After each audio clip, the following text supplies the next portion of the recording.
Pay less with your Pricito at Doral Kia. Visit us, Doral Kia or DoralKia.com. The Ravens, they fired their head coach Jim Harbaugh after 18 years with the team. He's the 12th winningest coach in NFL history and won a Super Bowl with the organization in 2012. Tyler Hero returned to the Heat lineup and scored 17, but it wasn't enough as the Heat fell to the Timberwolves 122-94, and the Panthers lost 4-1 to the Maple Leafs. Adam Jones did not play because of an injury that'll keep him out a couple of weeks. I am Dan Day, and it's time now for the Joe Rose Show here on 104.3 FM WQAM.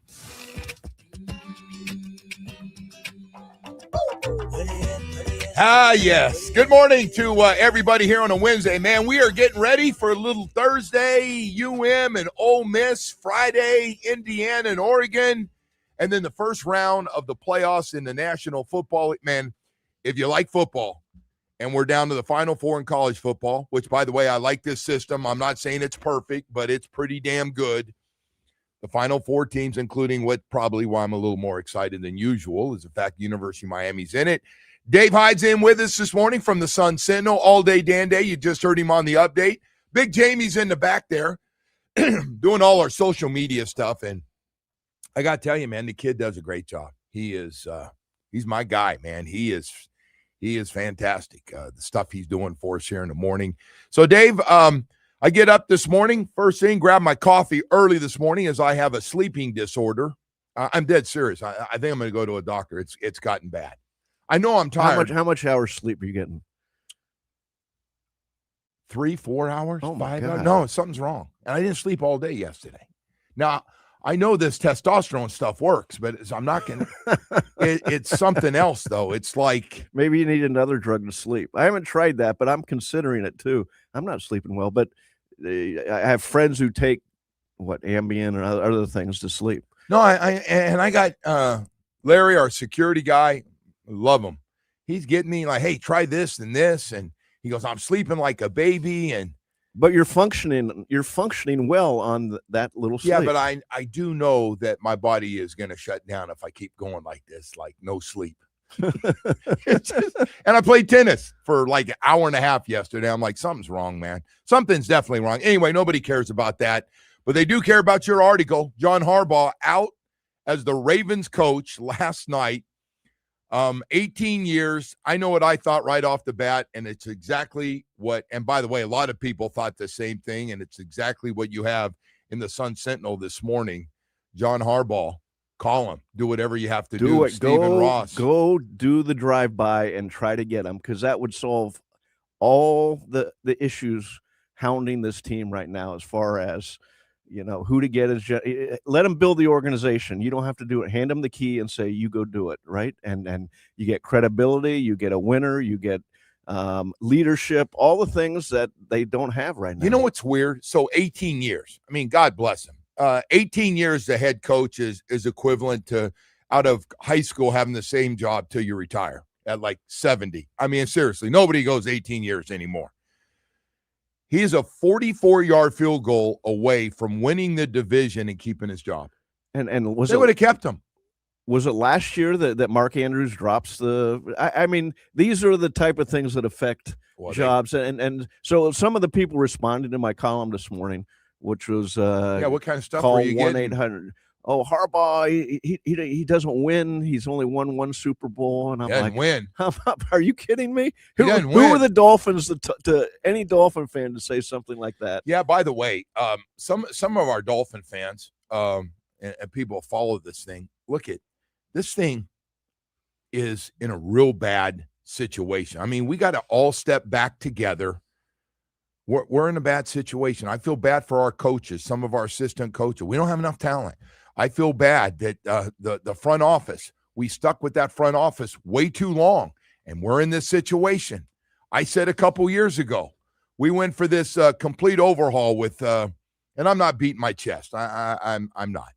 But when they decided with all those first and second round picks, and they added some more by getting rid of some really good players, and we're sitting there with a ton of draft picks and a ton of free agent money, I said, are you sure Chris Grier? That's all I said. I didn't rip him. I just said, are you sure the biggest drafts in the history of this franchise, you're going to put Chris Grier and his staff in charge of? Are you sure you want to do it? And he screwed it up. He flat out screwed it up.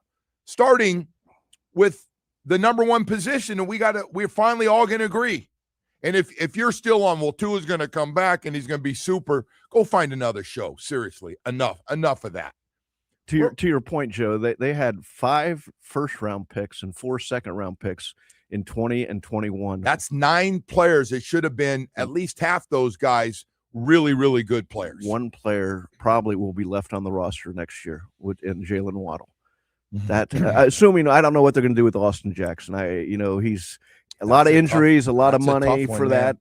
More than half the games the last 2 years. Woo. But Tua's gone, I'd assume, and Austin Jackson. How you keep him, especially after the latest stuff. Like he wants out of here. And by the way, it's healthy for everybody. Not to dogpile on him. I don't blame him for wanting out. If he still wants to play, we've seen it. You can't play. You're not good enough. And by the way, they're putting lists out, the national guys. Listen, I respect the national guys. We focus on our local teams. They have to focus on everybody. But don't put Tua in cold weather cities as a starting quarterback. I started laughing. Pittsburgh? Are you serious? Are you serious? The Jets? Are you serious? Please go up there and play in that weather. Let me see you throw down in November and December up there in that weather. Yeah, there's no and any place where not just weather, wind.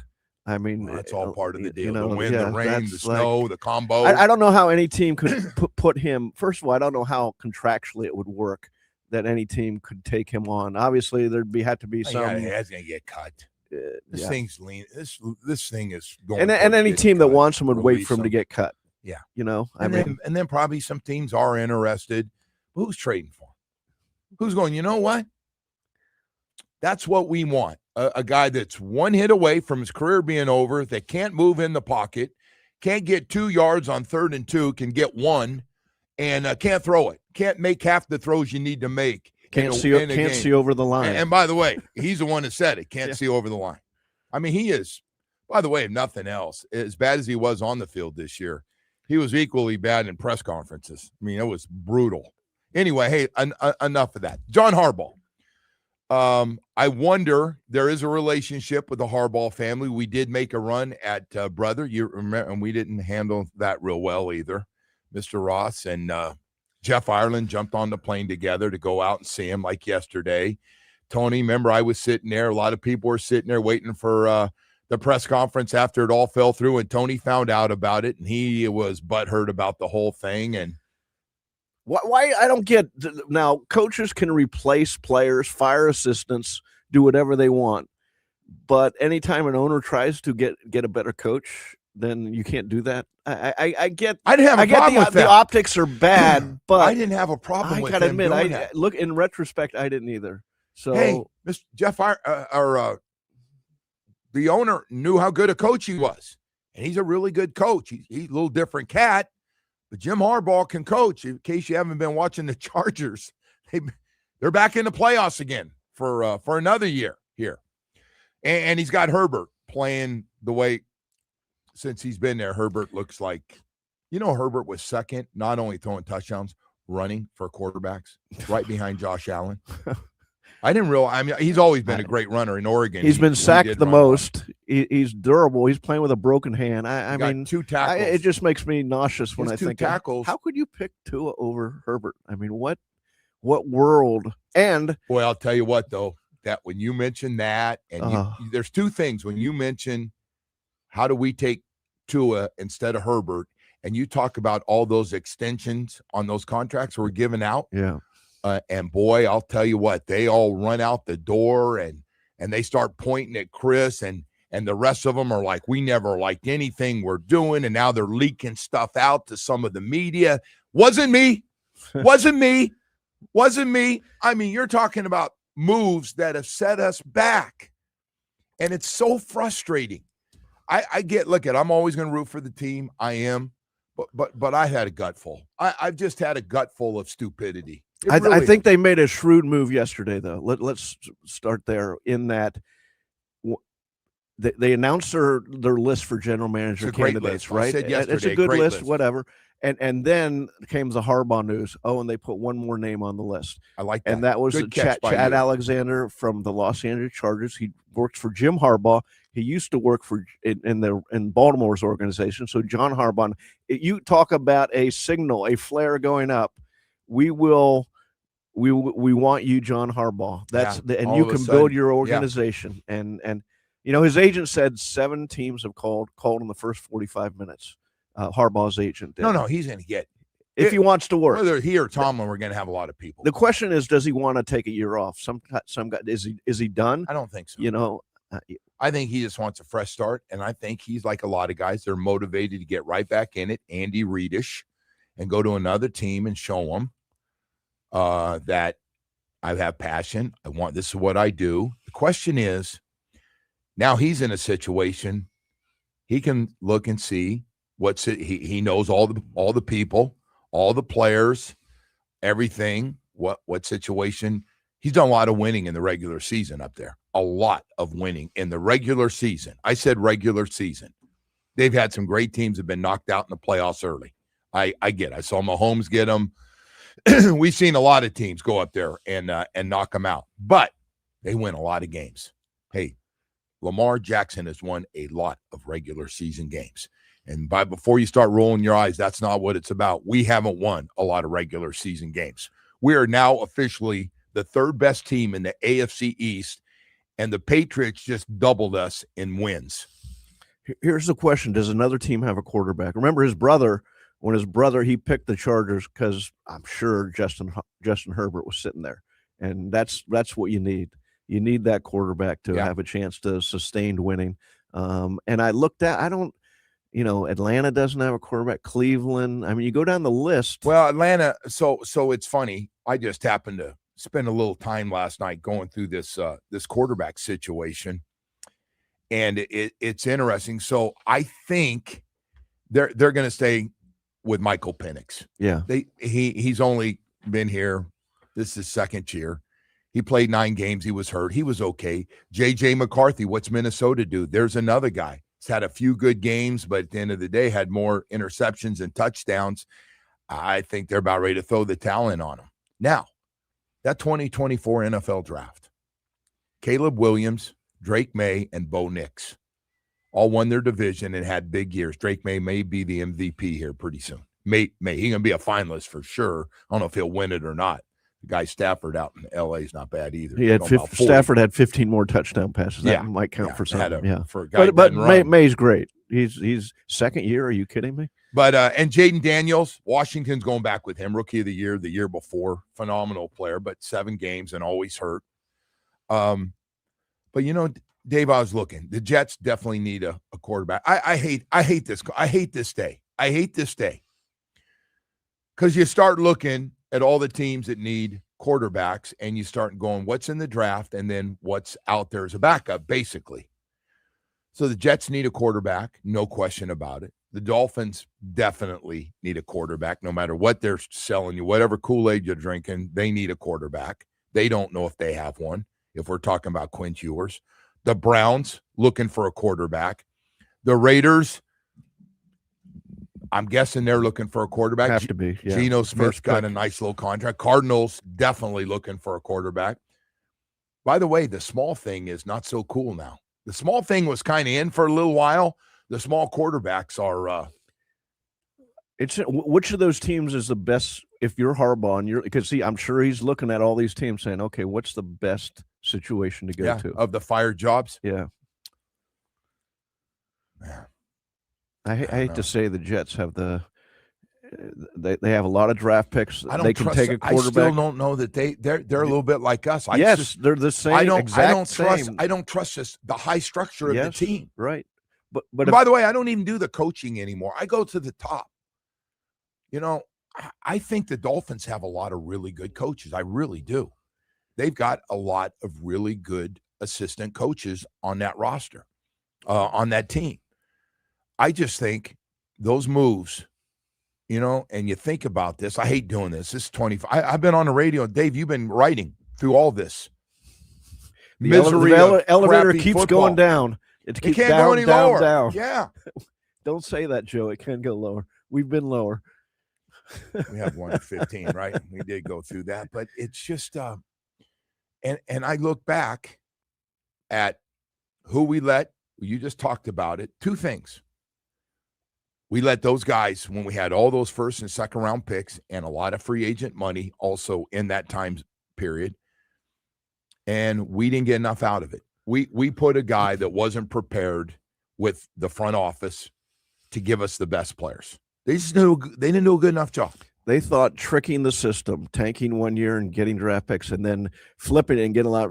We'll trick the system, but it comes down to football decisions every time. A good organization, right? And you still got to draft well. Whether you have a lot of high ones or you have low ones, or you have a normal draft 1 through 7 and a pick in each round, you still got to get it. And the second one is, and it's such a bad whiff.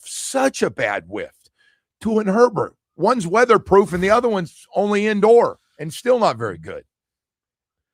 And I'm not against him, man.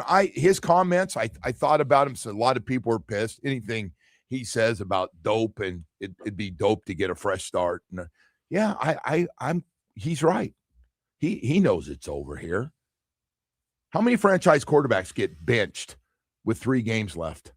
With that size of a contract, that's an organizational decision to bench him. It's not just Mike McDaniel. Mike McDaniel had to go to Steve Ross. Well, he had to go to Steve Ross. He had to let him know. I want to bench him because it's time. Man. So anyway, and then honestly, the way everything was handled even yesterday, I'm just salty. I'm just. Yesterday, so let me just say this. I just want to say this. I hope some of the people that are involved in these decisions are listening. So you're smiling. It's not funny. It's not funny. I'm not laughing. So Mike's name gets put in there that he was like sitting. He was going to sit on the board yesterday, sit in the committee, and he was going to sit there somewhere between Troy and Dan Marino. And he wasn't. He never was. But they kind of, because Mike makes a comment that I'm going to be involved and help him. And so, and it's fair. People going, oh, okay. Now, Mike, I guess he's safe. He's going to sit there and ask the GM questions. Well, that wasn't the case. But they should have known just to come out and say something. You disagree? Well, I think Mike was put in a strange position of saying that he's involved in the GM search. It should have been. If they need my help, they can call me. I'll be more than glad to help them any way I can. Just release a statement. Mike McDaniel will be here's the 6 people on the board, the committee, the gang of 6, and Mike. That's what I'm saying. But now Barry reported that Mike's not going to be on the Barry Jackson at the Herald. It made sense. Good story. By the way, it made sense that he wasn't. But I think he had a bigger say than just being in the interviews. 3 San Francisco 49ers assistants are never seen 3 guys from one team get an interview. I mean, ask for an interview. Now, is that because they're great, or is that because that's what you know? That's the question. I think Mike knows all 3 of them. Yeah, those guys I think been there that's a while. What he knows. He knows those guys. Yeah, he sure. knows. And by the way, we should be talking. That team was a mess, and look what they did with the back end of that roster with all those injuries. They damn near had the best record in the NFC. We should be, in fairness to the whole decision, we should be talking the 49ers. The Rams should be. We should have the flavor. The way the Rams flipped it around from a Super Bowl and said, man, we overloaded on money, a little bit like we did, except we missed on guys. They just had actually great players and said, hey, we can't keep paying all these guys. We got to get back to the draft. And they went out and they hit on some drafts. They went out and got some players. They got some guys in that draft that were good. And Seattle, I mean, you could go down. Okay, here are the top 16. Let's get the top guy who's ready to become a GM and see which one we like. But well, Dave, we've got a lot of stuff. That was just kind of a warm up this morning, actually, just a little warm up. And by the way, as I always say, this show may not be for people working in the Dolphins organization today. This may be a day to turn us off. It may be that day again. I don't know. Because if you don't want to hear the truth, maybe you shouldn't listen to this show. Hey, listen, we got a lot of stuff to get to here this morning, man. Starting with your South Florida Chevy dealers, man. Yeah, start the new year right. Now's the perfect time to check out the 2026 lineup of Chevrolet trucks, SUVs, and EVs. Chevy has a model built to handle all your needs from the busy work week and your weekend adventure. Let me introduce you to the A-lister of SUVs, the 2026 Chevy Blazer, a perfect mix of capability, comfort, and confidence. with 3 bold personalities to choose from: athletic and eye-catching, aggressive and sporty, or elegant and stylish. Boy, I don't have a lot of those things, but I'll tell you what they do. The 2026 Chevy Blazer makes every drive worth the trip. This midsize SUV is spacious enough to accommodate a big family, yet doesn't compromise on style. New year, new points of view, the new places and new adventures. It's the perfect time to hit the open road in the new Chevy that's out right now. Visit your local South Florida Chevy dealers today. Together, let's drive right into the new year. Today's topics are sponsored by local plumbers.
And good morning to everybody. One day away, tomorrow night.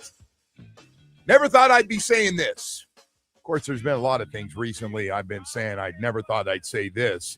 Panthers winning back-to-back championships, going to Stanley Cup Finals 3 years in a row. By the way, lost for them in Toronto last night, but I never thought I'd be sitting here talking about University of Miami in the semifinals of the college football playoffs.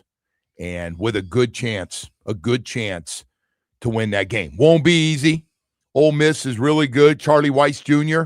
yesterday, I guess, or the day before, made it official, will be the offensive coordinator. His former coach, said, go ahead and help him out. And so he's going to call plays. I think that's huge. You don't all of a sudden want your OC to be gone, and you don't just take that job over. The OC knows his players. He's been studying this. He knows. But what a mess Ole Miss is, right? I mean, their coaches are going to LSU between games to recruit players to LSU. No, they're coming back. It's unbelievable. I mean, you talk about. I saw that story. It was crazy. Distractions. I mean, so you couldn't have a better situation for Miami to have it to. You know, Ole Miss they average 37 points a game. So you're right. Having an offensive coordinator there is huge because that's how they would beat Miami. They got really good. They got a really good quarterback. They got a running back with almost 1,500 yards in Lacey. They've got a really good team. You saw it against Georgia. They chewed that Georgia. You had never known that Georgia defense was that good the way they did it. Now, so this thing they're playing with a chip on their shoulder. They got two things for it. First of all, their coach dumped them. That's how those kids look at it. Like, why would you leave us, man? We're really good. You went to LSU. And why did he? I always thought it'd be much better. You build this up. I get why he did. You bring it up. You bring us all in together. You put us in a system and give us this great opportunity to win a national championship, and you leave us. Screw you. And then you start talking about we all wanted you back, and of course they don't. Those guys they're young grown men now and are going, screw you. We're going to show you, and they're playing great. Now you're going against this Canes defense. 17 points allowed against Ohio State and Texas A&M. They have 5 turnovers. They have 12 sacks. And the run defense has been, remember all the years of run, you couldn't stop anybody. What about just last year? The defense was 1.9 average in one game, a 2.5 average in the other against Texas A&M and Ohio State. How about that? I thought the biggest thing in the Ohio State game, they got to a 14-0 lead before you really settled into your seat. Texas A&M, they'd never trailed. That allows them to play the game they really love to play. Sort of a ball control and let the defense and the lines take over. And so, it'll be interesting. Mississippi can score, so we'll see how this game settles out. It's funny. We talk about coaches and assistant coaches, and last year we did just torch the defensive coordinator for just we'd score 40, and somebody else, the other team, especially late in the year, would score 42. We had big leads, and they'd be gone because you couldn't stop anybody. And this year, my God, this guy, he could be assistant coach of the year. I mean, he really should be. And look where Heatherman is just ridiculous. His background. It's fascinating from all these small schools. He came from Minnesota, obviously, but that was the biggest school he's been at. It's all these small schools. His adjustments, Dave, a combination of his adjustments during a game when somebody's doing something to him and putting all his guys in a right position and getting more out of his guys, especially guys who've been other places. They come here and playing Jacoby Thomas, Keontae Scott. I'm not saying they weren't on anybody's top list where they were. They come here and, hey, man, Bain and Mesidor, they're all of a sudden, I know Jason Taylor and should get a lot of the credit for the pass rush and the techniques. I hear everybody raving about things they're doing that the pros are going to like. Their hand use and, all the things that Jason has learned. And it's just, it's incredible. I hope Moten can play. I think Moten is a big part of this. I don't know if he's going to play or not, but he's turned into second half of the year out of Cardinal Gibbons High School. 325 pounds, your biggest defensive tackle. but he had started getting sacks, 4.5 sacks. He started playing different level in that middle with that rotation they have. Just a lot of good things, man, and a lot. Cornerbacks. It's funny we don't talk about the cornerbacks on this team. It's a safety-driven. Fitzgerald, the freshman, one of the top interception guys in the country, is a true freshman out of Columbus High School. Is a great story. Frederic got hurt last game. I think Frederic he's going to be back. St. Thomas Aquinas is hopefully he's going to be back. But they we don't talk much corners. The coverage has been pretty good, but it's been really about the front seven and the safeties have made a lot of plays, and the nickel, but the corners on the outside, we haven't talked much about it, which is a good sign outside of Jeremiah Smith having a huge game last week. I mean, and listen, he's the best player. He might be the best player at any position in the country. That's how good, as a true sophomore now, Jeremiah Smith out of Chaminade. He had more receiving yards than Miami had passing yards in that game. No. He's unbelievable talent. But to your point, when Miami lost to Louisville, they got beat by a lot of short passes, and they made that adjustment from there. And you saw, was it Texas A&M or Ohio State kept trying it, and they got nowhere with those short passes. In my opinion, only two things killed this team from being undefeated right now, and that is penalties in one game. Must have had 80, 90 yards called back of huge plays, and against SMU, and then the interceptions against. Even at the end, they're still a drive away from winning that game after throwing 3 picks. Yeah, I thought they were done after SMU after that loss. I thought those two losses. Thought that was it. You're done. You're toast in the conference, and you'll never get your ranking up high enough. And they did, and nobody's complaining about it now. Nobody's going, well, they shouldn't be in there, because it's about getting the best teams in there, and they are clearly, the way they're kicking ass, one of the best teams in this thing right now. So, man, that starts it off. And then the other great story, we're doing a lot of, we're talking a lot about South Florida guys. This Mendoza story, Indiana and Oregon, I think it's going to be a great game. I'd love to see him come back here and play for a national championship, but a lot of people want to see Mario's old team come back here in Oregon. Either one would be a great storyline as a columnist, waiting for them to come down here. Yeah. I hope Miami makes it. Mendoza, can you imagine him coming home and playing in that game? There are a lot of people want him to be the next quarterback for the Miami Dolphins, but I see he's either one or two. I don't think he's going to be there. No, I don't think there's any way the Dolphins can get up there. He's got another year of eligibility left. I don't think he'll be taking it. No, I don't either. I don't. He got his degree in like a year and a half at Berkeley. I mean, he's a smart. He's smart, kid. and when you listen to him, he sounds so good. He sounds like such a good person on TV, a fun guy. No, it's a great story. So, and then Oregon, the way it ended with Mario. Mario, surprisingly to them, it was a surprise he left, and yet Mario had built the program enough that Dan Lanning steps in there and keeps it going. Oh no, he's got it. It's rolling. No, they got a hell of a team, and they got a lot of money, and you know where it's coming from. I buy a lot of their stuff.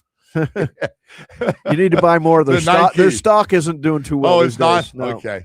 Well, listen, I'm doing the Adidas thing then. That's a UM thing. We'll do Adidas here. Hey, we got to go to a break here. Dave Hyde is with me in studio, nice enough to come in here, coming off the flu. He promised he wouldn't give it to me here. I'm as far away from you as I can get. Before I go out and see my father for a little bit for his 92nd birthday, Dave. My dad's next week turns 92. Going strong, still driving, still wants to live alone. For everybody out there who's had to go through those, trying to get your father to move in and live with some other people, and he doesn't want to do it. If you've been there, I know what you're going through. I'm happy for you that you get to celebrate it. We know so many people whose fathers died young, and they didn't. You went. We got a full life, but I got a full life with my dad. Yeah, listen, it's good stuff. We got a lot more to get to here. As last night, the Heat, they got two personalities. Some nights they score, and last night was one of the worst shooting nights for a starting five you'll ever see by this Miami Heat team. We'll tell you more about that. Lot more to get to here this morning. But first, before we do, hey, I want to talk to you about the new year and Recovery Unplugged. The new year means fresh starts, new goals, and a chance to reset And if your mental health needs a comeback season, hey, I get it, man. A lot of us have been through it. Recovery Unplugged Behavioral Health is here to help with a beautiful mental health residential program right here in Fort Lauderdale. They've helped over 20,000 people nationwide with expert care, music-based healing, innovative treatments like ketamine therapy for depression, anxiety, and trauma.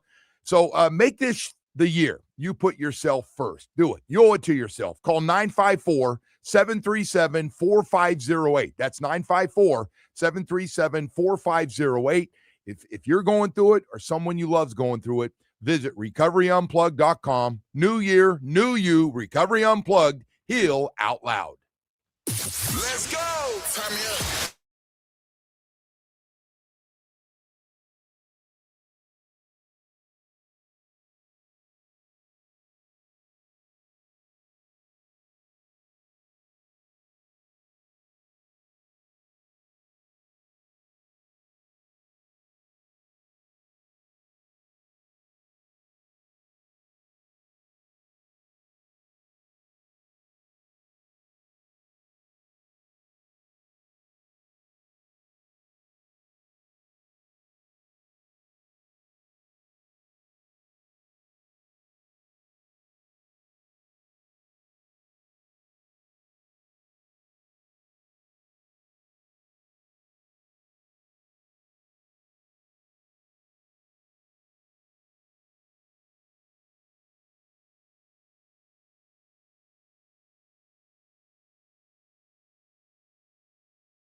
Good morning to everybody out there. Dave Hyde from the Sun Sentinel in with us while we're going through all this drama and all this stuff going on here. We'll be talking. John, the last night, if you're just waking up and for some reason didn't hear about it, John Harbaugh out as the Ravens head coach, let go, 64 years old, 18 years the head coach. Nobody lasts 18 years anymore. Nobody lasts 18 It is years. amazing, and It's a hell of a run. As soon as he was fired, everybody was lining up for him, including the Dolphins. By the way, you lined up an article right away on that. Harbaugh, whatever you got to do, go get him. Go get the him. relationship, go get him, right?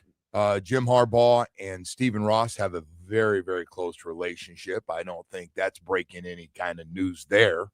As a Michigan man and a guy that he once tried to make a little run at. They couldn't get one Harbaugh, so get the other one right now. And he brings everything you need as far as organizational leadership, public credibility, good football decisions, and the only thing the Dolphins can really offer him, because it's not a good job right now with the roster and the salary cap restrictions. The one thing they can offer him is Steve Ross slides the keys to the franchise over to him and says, "You build your own franchise right now. This is yours." Yeah.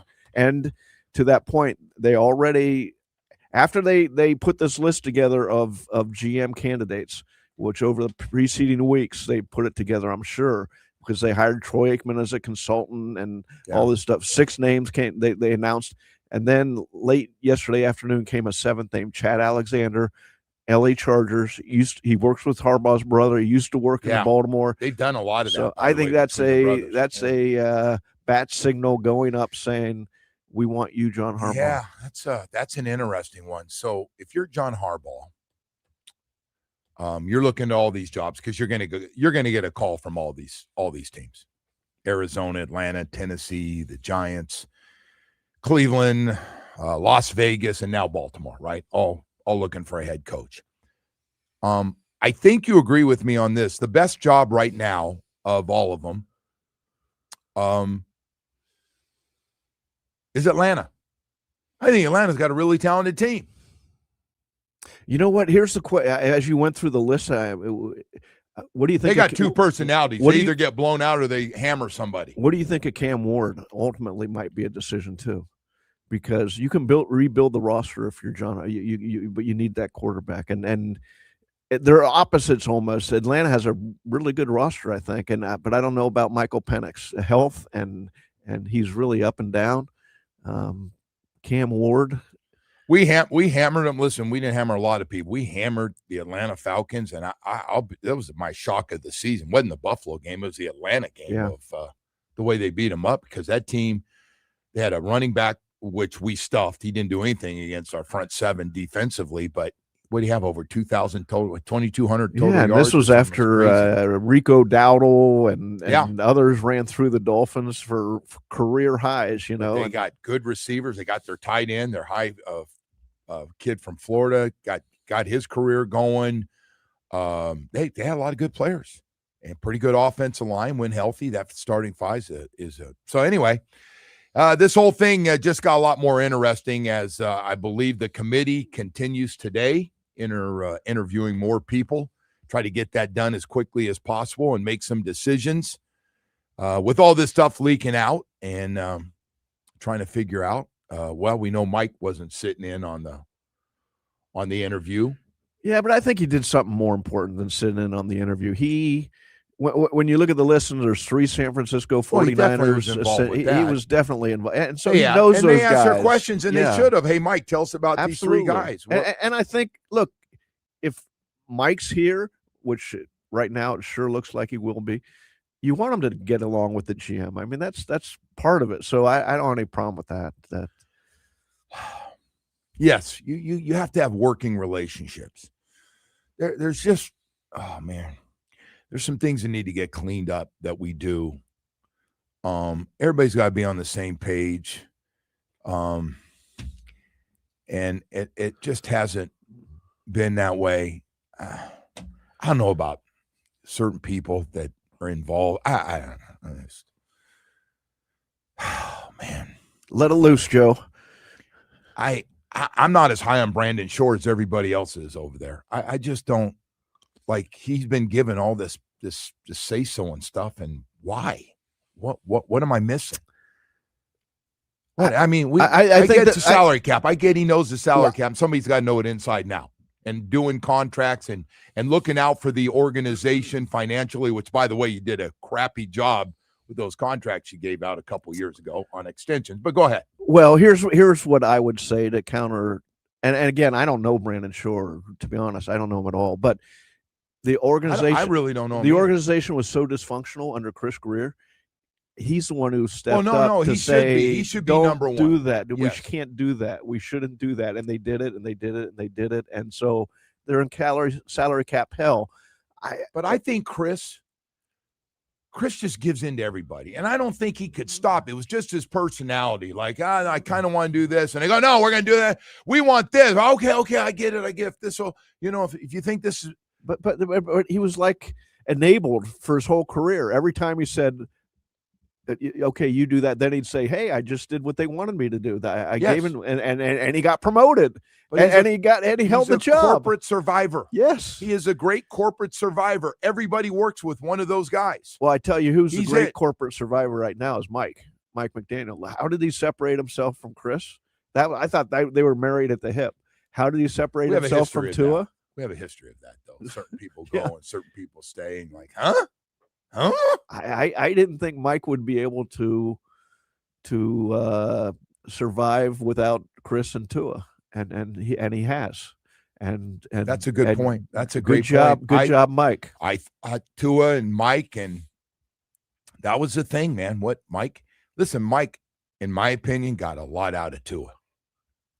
Not this year. This year, something happened with Tua, and everybody's got a different conspiracy theory on what exactly happened to him. I think one thing's obvious. Physically, he's diminished. Not the same guy. Yeah. And I think with that, you lose confidence. And then you could tell by the play calling, the coach lost confidence in him. You just can't. I mean, you look at the we're running the hell out of the ball for 4 weeks there. We win all 4 games. It was some of the worst quarterback play we've had. We literally, the only thing that wasn't playing, well, how often do you win 4 straight games and go, I don't care who you're playing, and go, wow, one good thing or bad thing is our quarterback's not playing well. And everything else was, the D-line, everything, and running game was spectacular. It was one of the top 3 running games during that time. They're running the hell out of the ball, and lefties literally, all you have them doing is bootlegs out there and throwing little short passes. Never a good situation. Your biggest contract is your biggest problem, and that's really what happened to the Dolphins this year. And you know what? Mike pounded the table for that contract, and he solved Tua when he came in, and that was great work by him. But then he misread Tua's career and thought he could win and got him the contract. And guys get fired for stuff like that. I would love, because I don't think it's one of things Mike likes about this job. He had his meeting with Tua yesterday. That exit meeting. Yeah. And when I say exit, capital letters on that one. That would have been an interesting one. Listen, if I'm Tua, Mike has done everything. If I'm Tua, I come in and I hug Mike and I say, God bless you. You changed my life. Absolutely. By the way, you come in with any denial or anything but that. The only thing is, hey, I probably need a fresh start. I got some things to work on. And if Tua's looking in the mirror, he's probably going, hey, Mike, what do you think I need to work on? I know it's probably done here. And the second thing is, besides what do I need to work on to get to what I was before, if I have a chance, thank you very much for making me a lot of money, because I know you went to bat. Well, it was public. Yeah, I probably went a little too far, but I wanted Tua here. And now it's part of our biggest problem we have. One of them is the amount of money against the cap that we're looking at. Everybody was looking out for Tua, and nobody was looking out for the organization, though, with that contract. Well, we got certain people saying they were. We have certain people saying they were, because this is when everybody's at their finest after something's done, going, Boy, I'll tell you what, that wasn't my decision. Oh, Mr. Ross, a smart guy. Well, he has the receipts on everything that He's everybody like, said. all right, who? Hey, let's get back to the son-in-law. He ought to be going. Hey, by the way, as we're moving on here, what exactly? Can you run me through here, Tom Garfield? Come in here. Hey, Tom, run me through exactly how this all happened. That we got stuck with this guy at age 27, and now he can't play. They got this gang of 6 with the Dolphins, and really 5. Troy Aikman's new, and I appreciate him as an outsider. I do, but I don't have a they have problem. the gang of 5 least of our problems with the Dolphins for years. If you're Steve Ross, I go down and I say, okay, Josh Allen, Lamar Jackson, tanking, Justin Herbert or Tua. The idea to sign Tyreek and Jalen Waddle. You have receipts on who's who, so should know who to listen to more or less. Yeah, right. I mean, but the hope to me is the son-in-law, Danny Silman, comes with a sports entrepreneurial background. Hey, maybe this thing's good because a new voice. He is a new voice, and maybe it's good. Maybe it's good. Maybe some new voices. Maybe we listen to the quarterback that's been around here, sitting around and doesn't make any waves, but people ask him to do things. Maybe we should listen to him besides being one of the greatest quarterbacks. That's what I say. Play. Steve Ross knows what all these guys have been saying and who's given good advice and who maybe looking back we should have followed. Yeah, and one thing about Dan Marino, and I've known him a long, long time, he doesn't throw his knowledge of what he's done in anybody's face. He doesn't go around telling you he's one of the greatest to ever throw it. He doesn't do that. He doesn't throw that in your face at all. He's there to help. He's there if somebody wants, but he never goes out of his way to go, hey, this is what I did. And when I led the league in passing and broke all, he never does that. But I'm guessing he knows what a quarterback should look like. He wants somebody like him. Big. Physically big. 6'4", yeah. Big 6'4", arm, 225 is a body. good start. But you know what I'm saying? Yeah. It's just hey, I want a guy that's got a little of my makeup, and I know what my makeup is, and his a little different than all the rest of them with that greatness. But anyway, hey, we got to go to break here. We've got 7 o'clock hour, a lot of time to get to a lot of stuff. John Harbaugh out as the Ravens head coach. A lot of people predicted he's going to either be Tomlin or Harbaugh, and John Harbaugh was a 44-yard field goal away from getting ready for a home game in the playoffs, and instead he's out after 18 years. Wow, you can't make that one up. Tell you what, Michael Kotze at Choice Mortgage got an amazing offer. It's called Hometown Heroes Program. He's helping first responders such as law enforcement, healthcare professionals, educators, firefighters, and military vets with up to $35,000 in closing costs and down payment assistance with low fixed rates and no prepaid penalties. Give Michael a call on the cell at 561-441-2730. That's 561-441-2730, and learn more about the Hometown Heroes program. Man, it's been fantastic. And if it sounds like something that can help you, you need to call or text Michael Kotze. Again, that's 561-441-2730, and he can get it done for you. Hey, you need a mortgage. You need to get the lowest rates and get it done quickly. That's what Michael Kotze's been around at Choice Mortgage for more than 30 years. He's got lot of experience, knows how to get it done for you quickly. Man has no life. He truly works 7 days a week. Call or text him, 561-441-2730, MLS 166254. Rates and terms subject to change. Daily without notice. He's an equal housing lender. WQ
47 free. That's 1-800-747-3733. You always pay less with your Pricito at Doral Kia. Visit us at Doral Kia or DoralKia.com. The Ravens have fired John Harbaugh after 18 years. He's the 12th winningest coach in NFL history, and he won a Super Bowl in 2012 with the organization. Tyler Hero returned to the Heat lineup, scored 17, but it was not enough as Miami fell to the Timberwolves the second time in 4 days, 122-94. They play the Bulls tomorrow at 8. The Panthers lost 4-1 to the Maple Leafs. Adam Jones, he is out a couple of weeks with an upper body injury. And the Hurricanes basketball team, they take on Wake Forest in North Carolina tonight at 7. Pregame starts right here at 6:30. I am Dan Day. Now back to the Joe Rose Show here on 104.3 FM WQAM. This hour of the Joe Rose Show is brought to you by Baptist Health.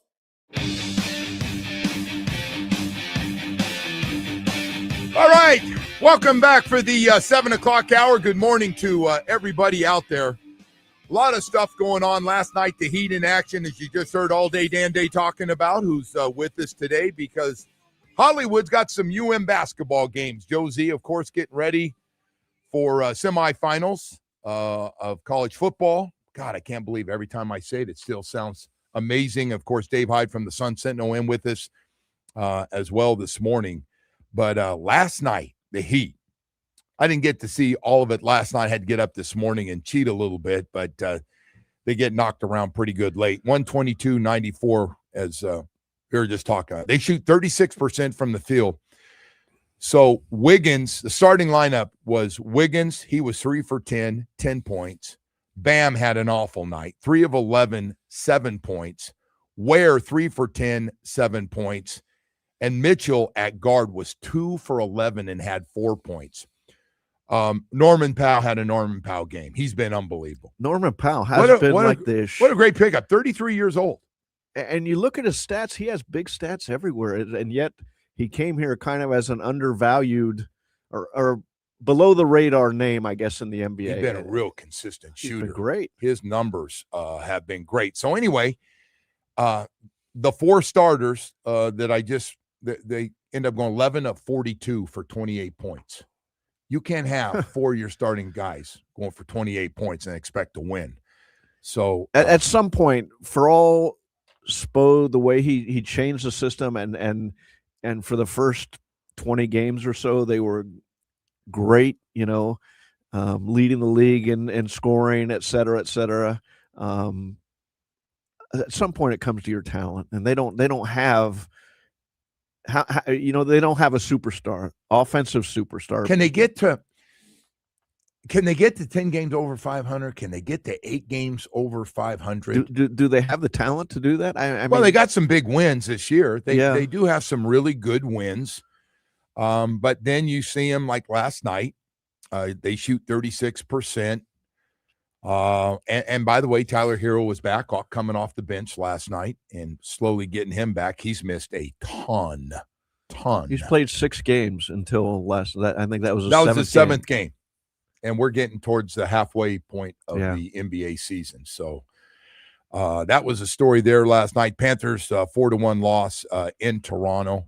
And then on top of that, we got all this Dolphins news. There was a lot of stuff out. Some of it was not accurate yesterday. And if I was part of it, playing off what everybody was saying, I apologize.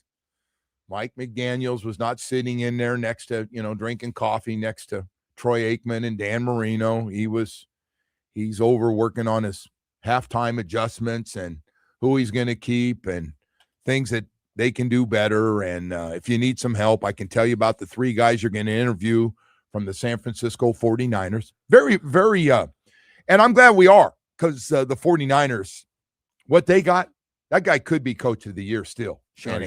He should be for be right up there. There were a lot of great coaching. Well, there's 4 or 5 guys. There's a guy in Chicago, there's a guy in New England. Probably don't give a guy in Denver enough credit. What about the guy in Seattle? He's a fascinating one to me from this standpoint. When they hired him, I was like, he was 36. He'd been a defensive coordinator in Baltimore for a year or 2. Yeah. But it was fascinating in retrospect why they hired him, because the NFC West has Shanahan and the Rams, McVay, as great offensive minds. Yeah. he couldn't get it all. He got a great defensive mind to go against them. And you look at the stats of what Seattle's done to those teams. So, anyways, there's been a lot of great coaching performances this year. No, it'd be a tough one. I saw the overnight show before us doing the MVP thing, and it's a great story that we're even talking about Drake May, who now is going to be part of the AFC. Second year. Played unbelievable. And to see it in person, the way he played from start of the game to finish, and by the way, got help with about 250 yards of rushing from his two running backs. And by the way, he's part of that too. He ran for 40 or 50 yards himself. But as I wrote in the Sun Sentinel after Sunday's game, it makes me nauseous to watch that the Patriots, after winning 6 Super Bowls and going to 9 Super Bowls, they're back. They're back, and they're just as good as they got a great coach, they got a great quarterback, and that's what starts it all. They went out and got an offensive line for him too. The offensive line a year ago was just awful, and that thing was pretty good in that game. They got a couple guys back, so they had their starting 5 back for that game, or starting 4 or 5 guys. I don't even think they're a great team, though. They don't have a pass rush. No, they don't. But they went from 4 wins to 14. I mean, they doubled the Dolphins in wins. Huh. And hey, listen, they won the AFC East. Hell, we haven't won the AFC East since 2008. You remember that year? I do remember. I remember. Tom Brady got hurt. They put in the Brady rule. He got hit low. He blew out his knee, and that's when that was the end of tackling quarterbacks low. And but that was the year. I remember being in the Jets locker room, the final game where they officially won the AFC, and the celebration in that locker room, because they went from 1-15 to that was Chad Pennington's year. Chad Pennington was there. He should have been the MVP of the league. Chad Pennington was hugging his wife. I went over to interview him right after. And I just saw how much that meant to him, because he got dumped. He got dumped for Brett Favre. He fell out of the sky to the Dolphins, and they knew what to do with him. One of the greatest leaders that we've had down here. Now he has a birthday party, or he has a party. Every black and white guy on the team on both sides of football goes to his party. Him and Ryan Fitzpatrick showed me. Well, Marino, in a different way. Marino, the way he carried him, the way the whole team, he could pick up the whole team. But Pennington and Fitzpatrick in this millennium have showed how personality can be popular and help pick up the team, and guys will follow them like Pied Pipers. And that's what you need as a quarterback. You know what's amazing about Danny, not to do Dan Marino stuff here this morning, but besides being obviously a great player and came in and put up the earth-shattering numbers in the passing game like they hadn't seen. Now, of course, a lot of those records, most of them are broken. But he's a regular guy. He comes from a newspaper family. He's a pretty grounded guy, and that part of him never left, whether he was with Clayton or Duper or joking around or going to some. Now listen, he was different. Like, if he went to something, there'd be 2,000 people waiting back then when he was, a rock star around here. He still is.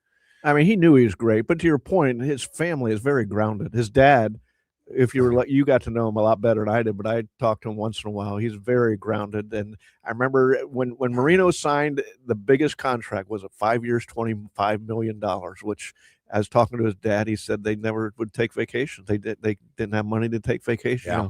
Here they go for a weekend here or there. And so, that part, you don't leave who you are. Yeah. And he took that right through his life with him to this day. So anyway, we got a lot of stuff going on here. The John Harbaugh, are the Dolphins now going to be interested in John Harbaugh? I got to believe they put in a call to see, like, hey, we got a little relationship with the Harbaugh family and your brother. That would solve everything for them. All their problems. Well, push the keys. Well, they'd push the keys over to him. Still got to find some. They need the roster and the quarterback. I get, but it'd solve that part of the equation. That okay, now we have a credible and a professional, a guy who knows how to do it. And the question with Harbaugh is: A, does he want to coach right away? And B, how much does it matter that he wants to build his own organization? For his. He sat there in Baltimore, great organization. They haven't needed him to. No, they got some of the greatest GMs in history. Yeah. Ozzie might go down as the greatest general manager in the history of the NFL. But he has to have thoughts on what to do. And if I was doing it, and now wherever he goes, he's probably going to have the chance to do that. And you went through the list of teams looking for guys right now. And the question is, which one, if he wants to jump right back into it, which one does he go to? Where are you going to find the other guys? I don't even know who's hot. I saw the list after the game, and one of them was Shula, defensive coordinator. Yeah, it's with good the for Rams. him. Chris Shula. Great kid. Went to school with my with my son at St. Thomas Aquinas, and a really good guy. Really, really good, hard worker. And Dave Shula's David Shula's sons. sons. That's right. That's exactly great. Right. I've talked to him a couple times through the years, Chris, and he was John McKay's college roommate at Miami of Ohio. Here it is, my alma mater, Joe. John Harbaugh, Miami of Ohio. Chris Shula, the cradle of coaches, were back. So that's where everybody comes out of Miami, Ohio now? Is that what you're trying to back. tell me this morning?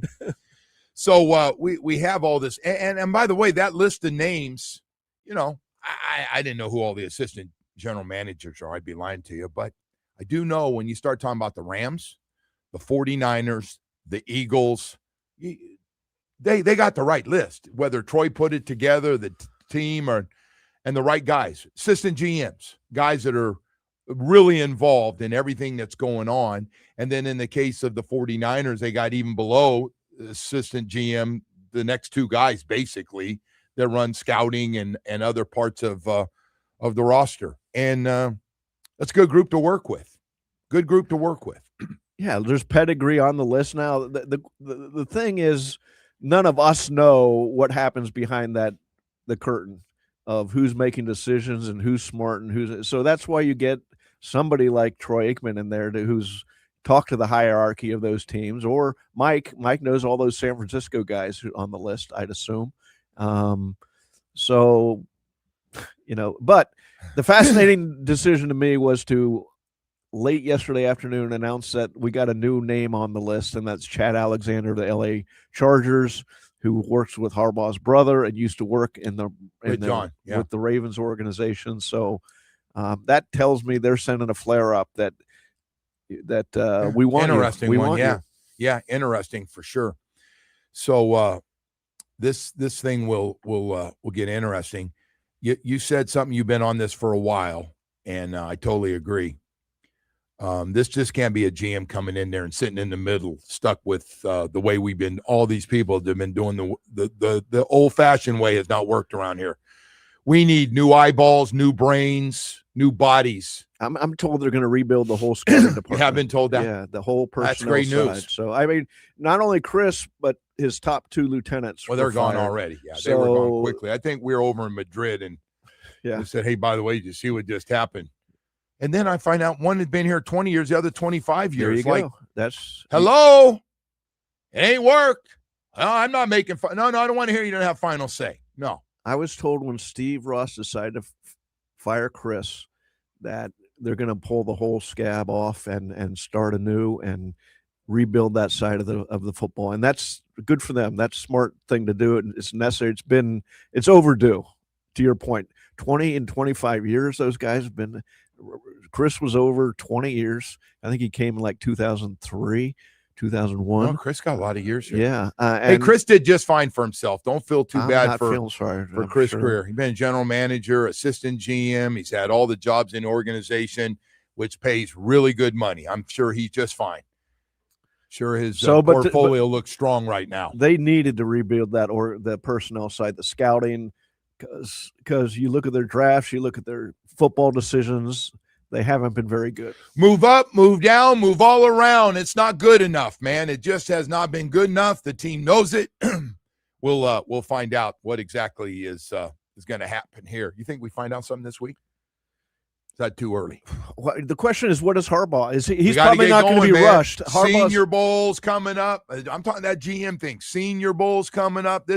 We got to have the GM and guys that going to be making decisions. Remember when the whole Sean Payton thing was going? We waited and then the Flores lawsuit, and then Sean is. So the question is, Harbaugh, he's probably in no hurry to make a decision right now. He just got fired, processing that. Yeah. All right. Well, listen, Dave, let's go to break here. That's what we do a lot here. We go to break, and we got a lot of stuff to get to here this morning. Got some great games.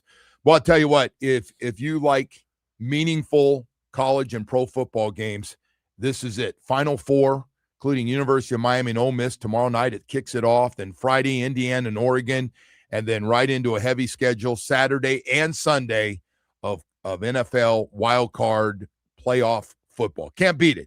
Atlantic Men's Clinic, ED and Loti. Hate to switch the topic here, but for a lot of dudes out there, starting in their late 30s and early 40s, you're getting hit with it. Boy, I got hit with it. Oh, last year, Dave, was just terrible. Man, full-blown low T. All right, that's one thing, low T. I was tired all the time, and it's been a couple years now, but I gained some weight, was over 260 for the first time, and wasn't, the pants, and nobody was telling me the truth till I finally looked in that mirror and I go, oh, boy, I got some problems. And then sex drive's gone. Oh, that one's the one that got me. I went, oh, boy, this is a bad combination to have. I went to Atlantic Men's Clinic, and it messes with you. Man, your energy level's bad, and then your sex drive's gone, and it was a hit and miss, and then it was just a miss in the bedroom. It was just terrible, man, terrible to go through. And then I went to Atlantic Men's Clinic, got the PSA test, met with their professional staff. They looked at my numbers, and they put me on a program, and I'm talking about feeling great again. I'm talking about turning back the clock. I'm late 60s now, folks, and I got to tell you, man, I never thought I was going to feel like this a few years ago. 7 locations in South Florida to serve you. Unbelievable results. It works. It works quickly. 877-455-7300. Set up that first appointment, the most important one, to sit down and meet with them. Then you decide if you want to do it or not. But I'm telling you right now, AtlanticMen'sClinic.com. Get more information because, man, it works. WQAM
everybody out there, man. We're going to get through this. We're going to get through it.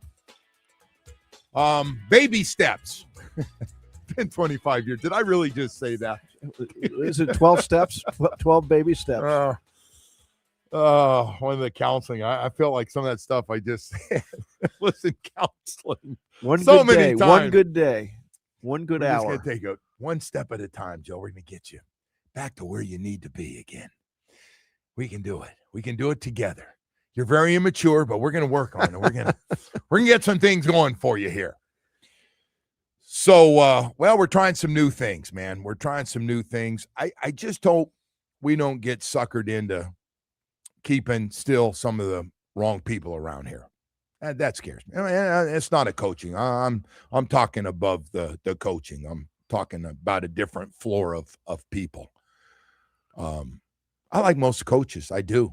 I think they got a lot of good coaches. I do. Assistant coaches. I say this all the time. I think it's as good a group of assistant coaches as I've seen. They coached up a very average team in talent last year. You agree with that? Yeah. I mean, we knew we got our cornerbacks like after camp started. I don't know how well, first of all, the two guys they got were surprisingly decent, They wanted to play. They were playing they didn't want to just play this year. They weren't doing the 401k program. They earned a job for themselves next year somewhere, yeah. Here, so but the other, I do think they coached up. They're very good. You're frustrated with one thing. What is? Well, I'm frustrated.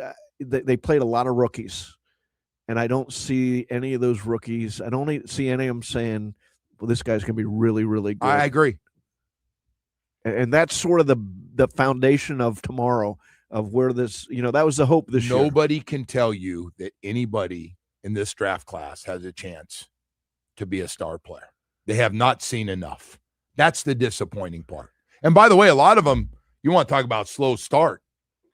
That defensive line, Austin, the job he did on that D-line, the way it started, I felt bad for Zach Sealer. He's going, hey, guys, this can't happen, this and this. And and everybody's looking at Zach Sealer for protection, whereas he was getting, okay, we don't have to worry about it. Now, the rookies progressed. As they got better, then he started dominating again and looked like a Pro Bowl defensive he ended tackle. up 5.5 sacks, really over the last half of the season. So those guys did play a lot better, and I think that was the case. We had some of those rookies towards the end of the year all had their moments. They really did. They had some really good.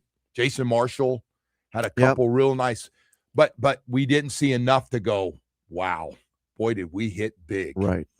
The number one pick, they're still telling me his upside's amazing, but I didn't see a guy dominate. I didn't see it. I saw some plays. I saw some, and now you look at the rookie pressures. I think he was number one. So there are some things you can look at and say, okay, let's see what year two's like. And no one's saying at the end of the rookie year that's going to be who they are. No. The big jumps year 1 to 2. But yes, we've seen special players come in and right from the start do something, do special things. Whether I got to tell you, a guy that I was really disappointed with, and there's a lot of good. Chop Robinson. There you go. Chop's way off. There's a guy that should be, and I think he will be super motivated because he took a step back from the second half of his rookie year where they put him out wide and he was using his quickness and then he didn't finish the season because of a concussion, but 4 sacks is not what I want out of my guy. The concern out of Penn State was didn't make enough plays. Didn't make enough plays. Yeah. Didn't have enough. By the way, so I think people understand. You get enough pressures, you're going to have a lot of sacks. He didn't get enough pressures. And honestly, some of his sacks, he ran into them because Bradley Chubb could have easily had 13 or 14 sacks. He literally flushed guys. He missed a couple of guys, but forced them up into allowing other guys to get sacked, which is part of the deal. Now that all evens out. But yeah, Chop just didn't chop it up enough, man. And this is what we talked. And he's a first-round pick. I'm sorry. He's a first-round pick. Yeah. I want the first-round pick to be special. And if you're going to build with the youth, you need the youth to show something. And this rookie class, it looks serviceable. You're going to have some starters, but But we need guys. You need some special. Yeah, we need some guys, Pro Bowl-ish looking guys that the league goes, man, that guy, we need that. How many guys did you come in and say, we got a game plan against this guy for the Dolphins? And Devon Achane. Absolutely. Because, guys, if you miss a tackle, he's going to take it 40 yards. And I think he had to be concerned with Waddle's speed. But not enough plays. And I just think there's more meat on the bone with him, though. So you can go either way on Jalen Waddle. And I didn't know we were going to hit Waddle today, but first of all, we didn't do a good enough job, our two quarterbacks, getting him the football.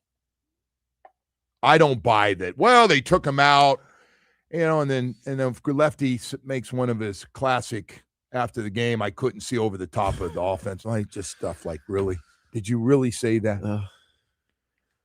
But he has his moments where he looks like the guy, and then I know the other frustration, he's constantly waving himself out of the games.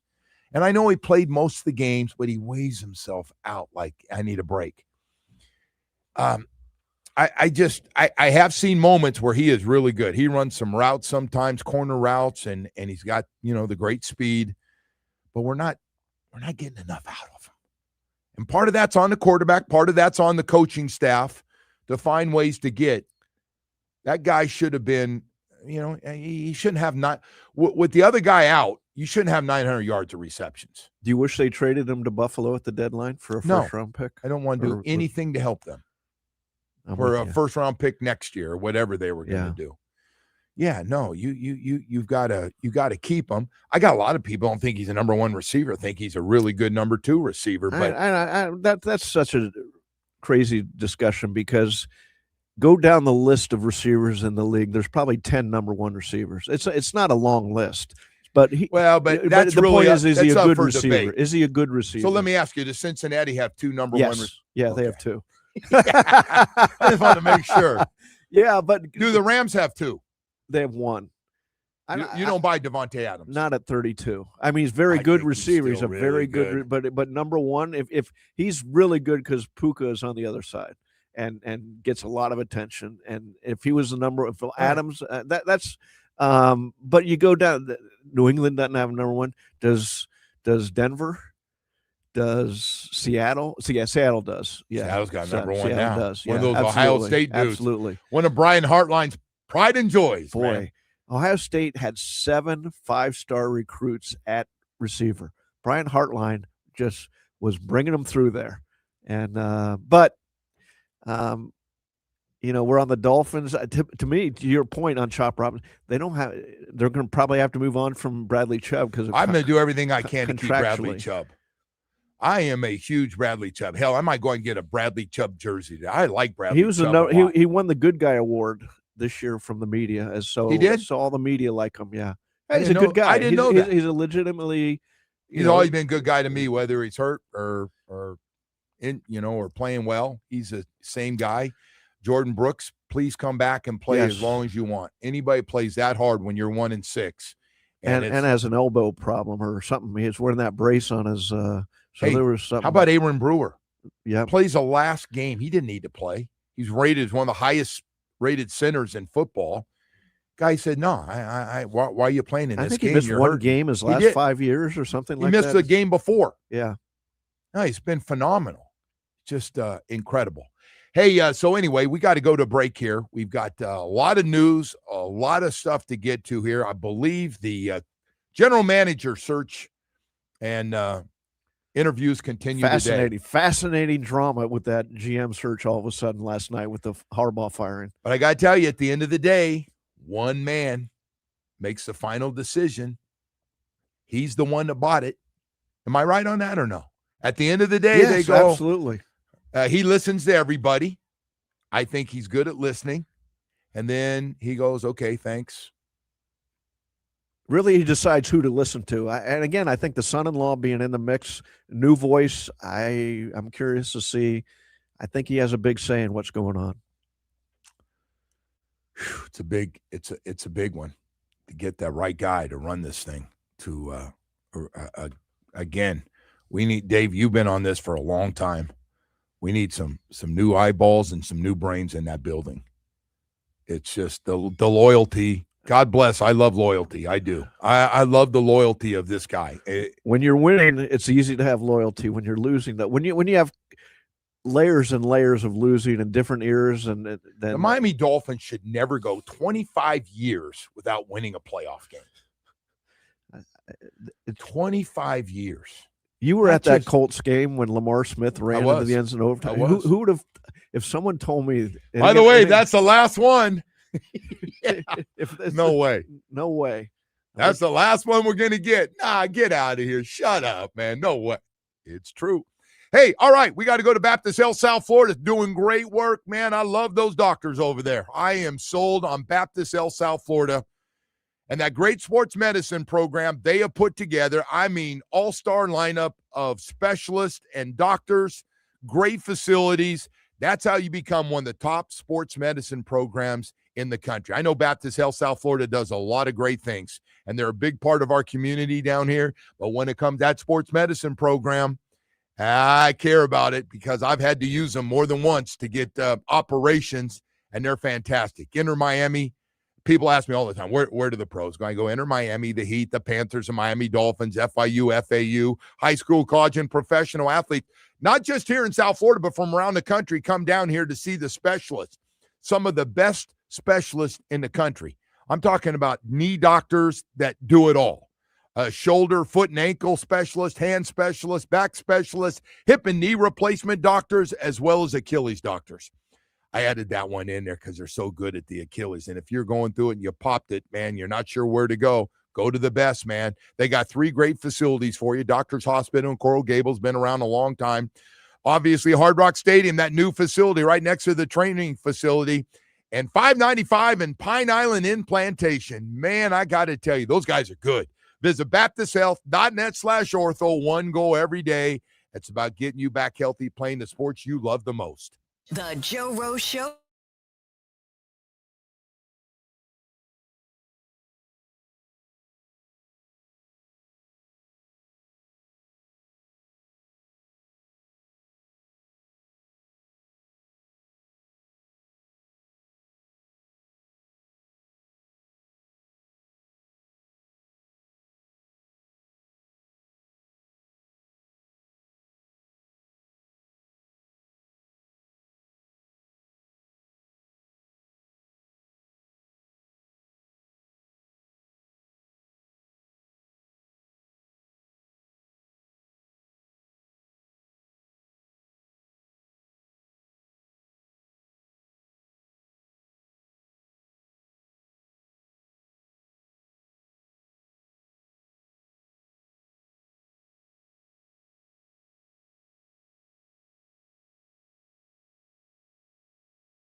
This morning, as we say good morning from the Sun Sentinel. Always great to have him. I knew what you're writing about today, Dave. Had to do it. When John Harbaugh, go get him. Whatever it get takes. him. He would answer so many questions that not on the roster or the quarterback, but all of a sudden you have a professional mind, a proven winner, give public credibility. He can build his own organization. You don't have to sit here and wonder, do we do this or that? Let him hand him the keys. I got to tell you, once we get past this, obviously the general manager's job is to get this thing cleaned up. But the number one priority is going to pop up. I'm sure it has with all those guys, since two of them were both great quarterbacks that are sitting in on those meetings. Troy Aikman and Dan Marino is I'm not saying you got to find one of those guys, but there's 5 or 6 teams still looking. There's 5 or 6 teams out there, the Jets, the Browns, the Raiders, the Cardinals, maybe the Vikings, maybe the Steelers if Rodgers doesn't come back. But it's us too. We're right there still looking. And I don't know how you do it. And I'm looking at the 2024 randomly.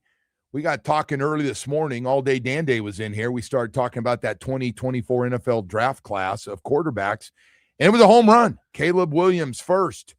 They won the division. He had a great year. He looks like a number 1 overall pick.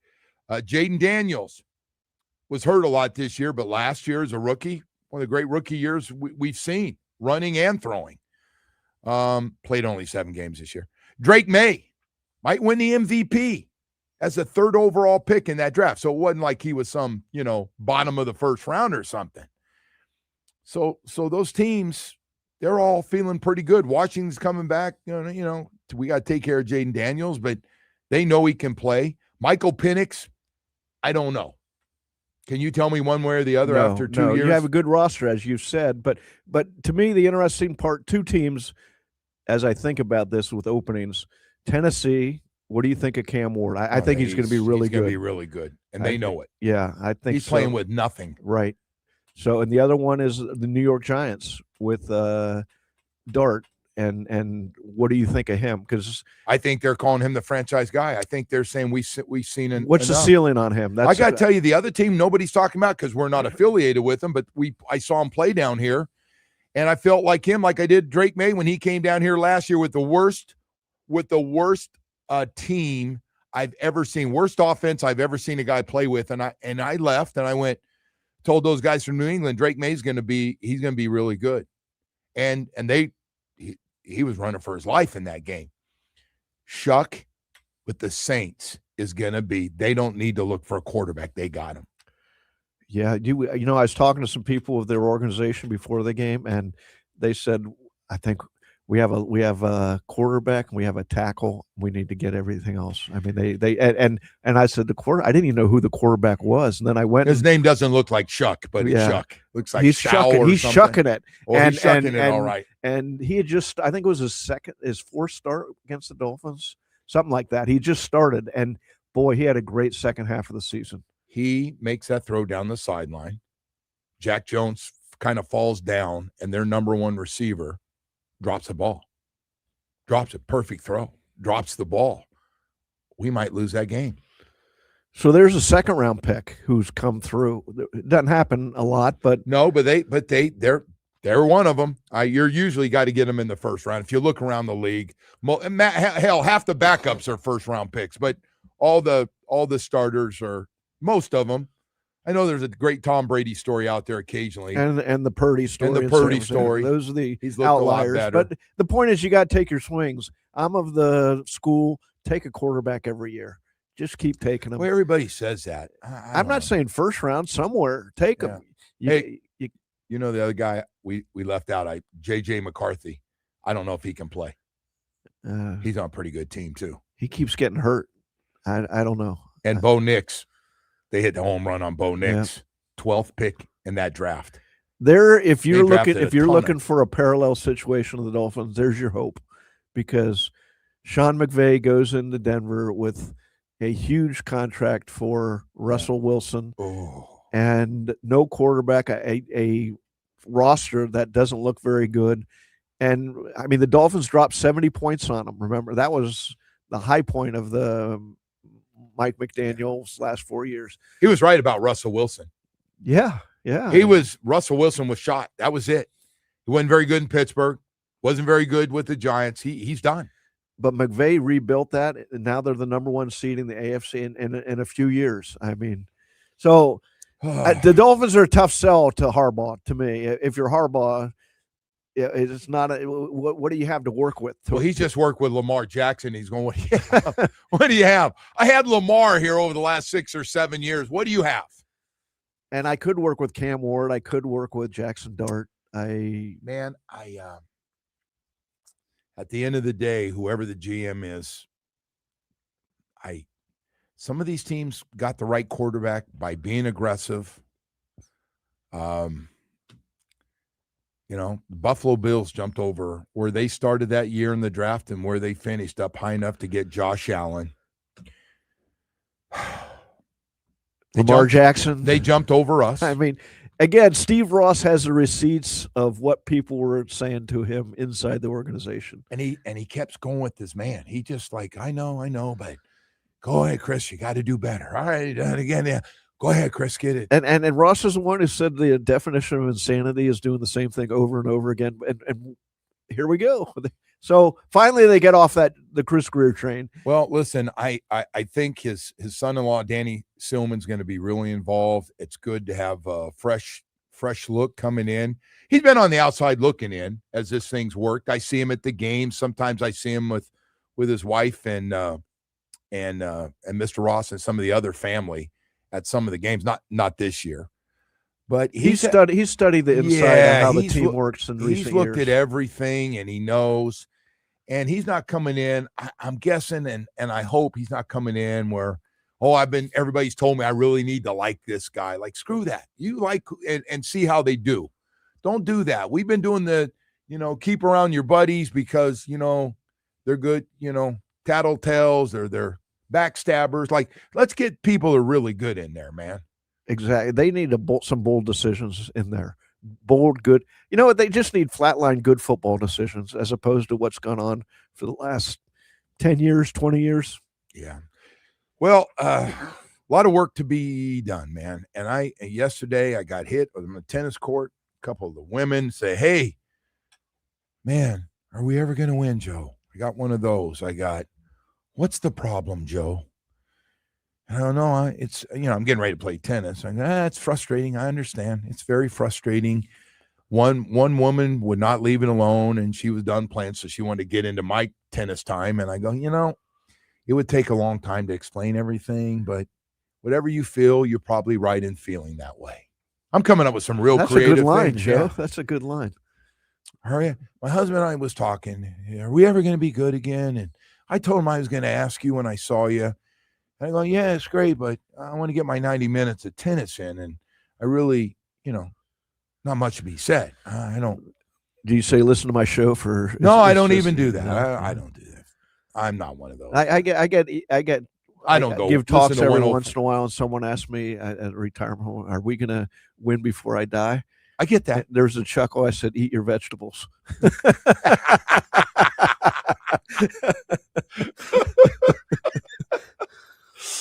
Oh man, I always love when the guy brings up the kid, and I know what's coming.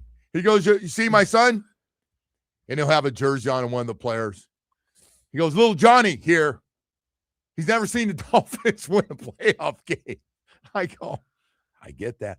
My son didn't either. But you think of just this past weekend, the games that were on, Seattle and San Francisco, Baltimore and Pittsburgh, and the Dolphins haven't had a game like that. A consequential last regular season game to see who's going to win the division. Yeah, we haven't been treated to that in that would feel like a playoff game. Yeah. And Bo's been on this, and he's 100% correct.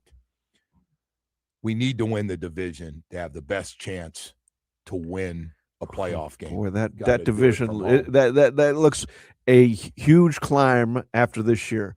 Buffalo and New England are so far Yes. ahead of starting the at Dolphins. one position Yeah. to start with, and then works through everything else. All right, hey, we got a lot more stuff.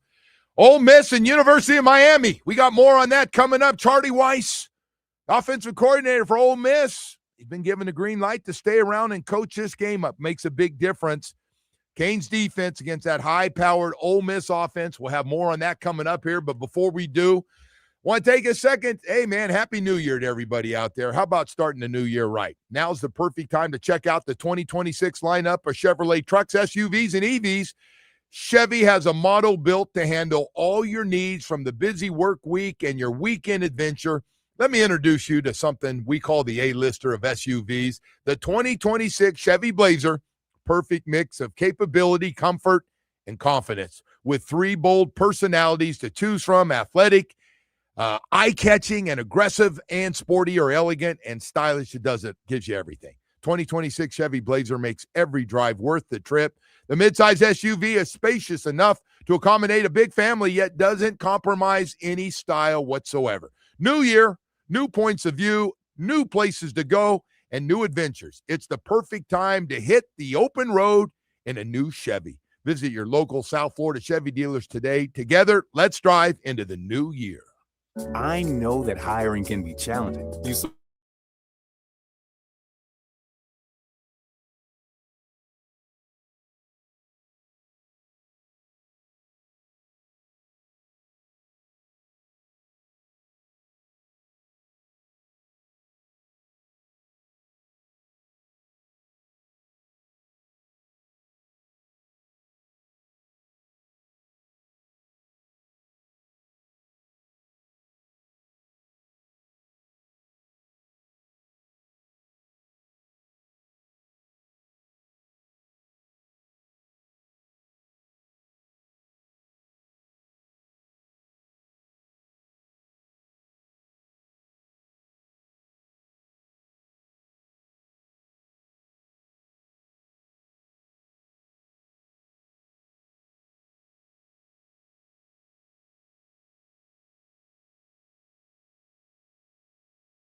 747-3. That's 1-800-747-3733. You always pay less with your Pricito at Doral Kia. Visit us at DoralKia or DoralKia.com. The Ravens have fired John Harbaugh.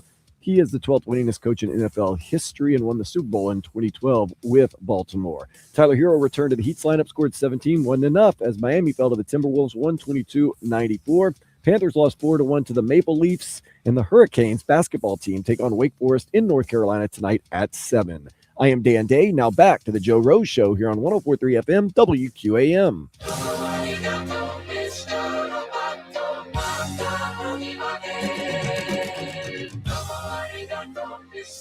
Go get them, fellas. Oh, man, I'm guessing they're over there at camp, right? Over at camp somewhere. All those beautiful, nice, big rooms they have to get a little breakfast in there and start doing interviews and going through it. Now, let me ask, we got into this. I really don't know, so don't give me the same same response I got from Woody yesterday. Do they do these interviews in person or do No, they? they're doing them Zoom. They are doing them Zoom. Yeah, I said that. Yeah. He said, well, it's such a big decision. Wouldn't you want to see him in person? Well, yeah, but These teams are in the playoffs. they're not. I mean, Yeah, by the way, we are talking about about a bunch of teams that are in the playoffs. those are the guys you want to interview, by the way, right? So they're interviewing them. So they're all Zooming. Yeah. So I believe they're all. I know a lot of them are Zoom. Whether they're all. So does that mean our guys are Zooming from home or they're all in? I would assume they're all in. Right? I don't know. So that means Troy's here in South Florida. I got to admit, I don't know. I would assume not. Now that you say that, I would, because he's doing a game this weekend. Yes. So yeah, he's got his own thing going on, and so now you're getting beyond my knowledge level, Joe. But I would assume Troy's in his own place. The guys. I know, but you're tricky. You get some information. Like you come in and you'll have, like Dave Hyde did a little investigative reporting yesterday. I know things that I know, but you know what? In stuff like this, you have to be clear what you don't know. Well, somebody would say like you probably like to see him in person and just. Well, you'd like to, but hey, man, it's the world we live in. Zoomy. Yeah. It is amazing since the pandemic that Zoom has become part of our culture. We're having trouble getting people to come back into work here. You get used to it for a couple of years, and a lot of people go, I go nuts, man, staying home by myself, talking to myself. I've been doing that home thing since the 1990s. Since the 1990s, as a columnist, you don't go into the office. You go to practices, you go to games. Yeah, but you're getting out. It's different, right? Yeah. I don't know how these young people sit at home all day and work for their company that's out at Dallas or in LA, and you don't have personal relation. And one of my sons does that. But if they need somebody to talk to, man, I talk nonstop all day. Just tell them. Just give me a call. We'll never stop talking. Hey, so we got some big stories, and yesterday we were wrong about something that was out there, and it's no one's fault because it was kind of the way Mike McDaniel said it that he was going to be involved. So people thought, like, you're going to sit with the rest of those guys and interview people? And it didn't sound right as a coach. The head coach is going to be, this is who I want to be my boss. This is the guy I want to work with right here. I like it. It just didn't sound right. Well, involved can mean a lot of things. And to in Mike's defense here, that's a strange position to be put, that you're supposed to give details of what the search is and going through when he doesn't know. It's not your search. It's not, he's not heading the search. So he said involved, and that's sort of a nebulous term. And I took it the 3 San Francisco 49er guys. Yeah, right. That's he knows involved. all 3 of them. That's involved, right? Yeah. He gave them I assume. By the way, that team should be right there at the top of the list, because the 49ers, what they're doing with all those backup guys and guys you've never heard of that are winning games at receiver and some of the offensive linemen. Hell, we had some of those offensive linemen here. We cut them. They're starting. They have found a pretty good back-end roster to keep winning. And sustained winning through the years. And they do it. They took the 3rd pick overall as a quarterback, which was a bad pick, but that same year they took 2 quarterbacks, and one, the last pick in the draft, it's worked out just fine for him. So Brock Purdy sure has picked it up the last couple of weeks, minus the last game. against the Seattle. But outside of that, he has played better. But anyway, we've got all that, and we've got Ole Miss and University of Miami. It's finally here tomorrow night. I believe 7:30. That high-powered Ole Miss offense had just put a ton of points on Georgia. Trinidad Chambliss is a hell of a story. He really is good. I mean, he makes some throws. He makes some throws. They've got some really good players. They got Lacey, who had almost 1,500 yards rushing. Going against this Canes defense, which has been the whole team's a great story. To win your first 2 games, just can't be that. But boy, Canes defense has taken it to a different level. You'd agree with that. What they've done, giving up just 17 points in 2 games, 5 takeaways, 12 sacks. And what's impressed me the most is the guys that have been the best players are not only the best players, they've taken their games to the next level. And boy, you're getting it from Ruben Bain. You can't talk about this team without you start with Bain and Mesidor. I believe they set the tone. Yeah, absolutely. And they've made statements. You know, the one thing that Miami doesn't have it going from this game is nobody from Ole Miss has come out and said anything about Ruben Bain or no. It's too bad if you can't you say something, because he's had 2 of his better games. I mean, at the most important time when Texas A&M and then Ohio State made some strange comments about him. It was very, you're wondering, like, what did you see on tape? Like, you just think it's a make-believe first-round pick? Like, they don't do make-believe first-round picks in the league. Like, if they think you're up there, you're usually up there for a reason. And, they got after him, and I'm thinking of all the people. Kid comes from a tough neighborhood, and, like, Miami did his talking after the game. Yes, they did. Which was, Ruben Bain did his talking after the game. He got even. He got to my little left tackle buddy that was SEC Offensive Lineman of the Year. Let me just tell you. Miami's a 3.5-point favorite in this game, too. So another, they've been the underdog the last 2 games. Another little mental tweak. Is this a game that Carson Beck throws for 250 yards? You know what? I think he's going to have a bigger role just because Ole Miss scores so much. And look, Miami's defense, if they hold them to 20 points, that's a good game, right? But I think they have to open up the offense a little more this game. There just so many, Jacoby Thomas, Keontae Scott, the stories of both sides of the football. A couple of true freshmen just having, both Texas A&M and Ohio State did good jobs on Malachi Toney. Now, he had the 55 punt return, and then the end around for the touchdown. But they made him a focus of their defense. But that's okay. Like, if he is a focus and he's getting extra attention, that's fine. Should open up other guys. And they've got, again, they don't have any weaknesses. They really don't. Even some of the other receivers, they got some guys that can play. So if it is that they can't get Malachi and they end up doubling Malachi and on third down situations because he's so quick coming in and out of his breaks, he really is. I mean, we used to run these routes. They were called Texos and Lexos and Rexos. And what it was, you started on a crossing route and you come back. So it used to be Texas, right and left, and you just go across the middle. But then they put the O on it. That means start one way, get your guy going man-to-man, and come back the other way. He is so quick on those routes. He gets so open. It's such an easy throw when you get that kind of separation for your quarterback. And that's what he's done for Carson Beck. But, I'm just really looking forward to me, they've already won. And I know they're going, we're back, and we're playing for another national championship. I know what's going to happen in this game. But it's so nice to see him win 2 games. Yeah, nobody thought they were with house money games at this point. Yes. They made the step forward of making the playoffs. And another step, they want to get 2 games.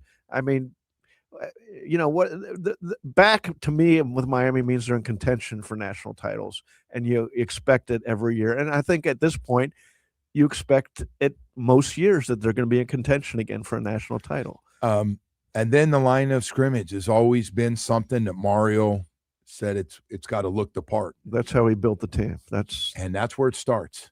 We're talking about all these great skill position players, the ones that make a lot of money, getting drafted high. The other one I'm really curious about, I've been trying to get information. I don't see Mesidor's name on any of the first-round boards. But yet I've heard others during the game go, and there's a bunch of good pass rushers. I see a bunch of pass rushers going in the first round of this draft. He's got to be rising up there, though. I mean, he's got to be in the first couple rounds, doesn't he? He's a big, he's 280 pounds. Yeah. He's a big guy, and he doesn't look like it. Now, Miami listed him at 265 on the other reports. He's 280, and I think but the point being, he's big enough. We had to play defensive tackle when they got last year. He had to play some defensive tackle. They were down bodies, and Mario said this will never happen again. And some guys got better. They went out and added some more guys, but Mario's been able to play the way he loves to play these first two games, which is they got the lead early and he let his lines bash the other team. At the end of the game, that's what Mario, if you're to ask what he enjoys the most, it's being able to pound the ball down the field on a winning drive in both those games. What they hold, the last game was over 5 minutes they held the ball for, and bam, put the game away. Bam, bam. Just 225, 230-pound running back in Fletcher, just bam, I think bam, the only bam. line, when you listen to college people, Indiana has a great lines. I don't know that Mississippi or Oregon match up to what Miami's lines. I hope we get to that point. How about the other game, though? You got the two number one top two quarterbacks in the draft going against each other. Yeah, great story. Same conference. Yeah, it's a great story. Oregon, Indiana. It's a great weekend for football, and usually after the last Dolphin game, there's a little point of a little letdown, a little oh man, it's 8 months but at least this weekend, starting Thursday, there's consequential football. Well, UM kicks the whole thing off tomorrow night. UM and Ole Miss. Then Friday's Indiana and Oregon. And then Saturday, Rams go to Carolina. I'm expecting the Rams to win that game. Green Bay at Chicago should be a great game. I don't know. Green Bay should have some bodies back. They've had some big injuries, though, to some of their best players. Bills at Jacksonville on Sunday. That should be a hell of a game. I think Jacksonville's playing as better than anybody in the AFC right now. I'm not sure I trust them in the playoffs, but the way they close the season. Nobody believes, and I don't know why, nobody believes in Denver or New England. And I know Jacksonville went in and beat the crap out of Denver. They did a couple weeks ago. And I know the Patriots have had an easier schedule because they were so bad last year. But man, you still got to win games. You still got to. There are a lot of teams that the AFC is wide open, though, isn't it? Like Kansas City's gone, Baltimore's gone, Buffalo. This should be their year, but they don't seem like they. I don't trust that defense. The wide receiving core. I think the Texans are another team. There you go. They got a great defense. That's a great defense. Their offense is hit and miss, so the question becomes, can they win the way they have to, which is with their defense? And Aaron Rodgers has had a really good year. Yes or no? Absolutely. And I was shocked on how he throws the ball. He's another one. I had to see it. Like, I got there early. I wanted to sit and watch. I go, it's incredible. I guess I got a little carried away because some of the guys are laughing about it. I was like, the ball comes out of his hand, whether it's 20 degrees. I mean, he played in Green Bay forever. It doesn't matter. He's a California guy up from where I'm from, but he's got an unbelievable arm. His arm now, his legs don't move like they used to. No, that's you saw him the game against the Ravens. He couldn't run, but he could pass, and he didn't even have DK. He didn't have a great receiving core. He doesn't. If he ever got really, a top 10 receiving core. He can. Will he come back? I think if he wants to, he can still play. He looks like he enjoys himself. He's still playing this well. Come on. Hey, we got to go to break. McDonald's, I'm loving it. Oh my gosh, I got some great news. There's nothing like a cheeseburger at McDonald's. I don't know why. I got one right by my house driving home, and I stopped there way too much.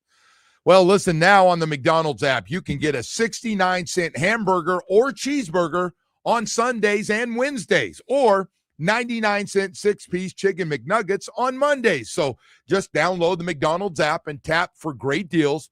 Make your week a little easier with deal days at McDonald's. Right now, in the McDonald's app, you can grab a hamburger or cheeseburger for just 69 cents on Sundays and Wednesdays. Monday, you can snag a 6-piece chicken McNugget for only 99 cents. All right, little hungry, huh? Is that making you a little hungry today? Stop by McDonald's. The McDonald's app deal days happening right now. McDonald's, I'm loving it. Hey, we want to hear what you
By the way, from NFL Network and our Odyssey NFL Insider will join us.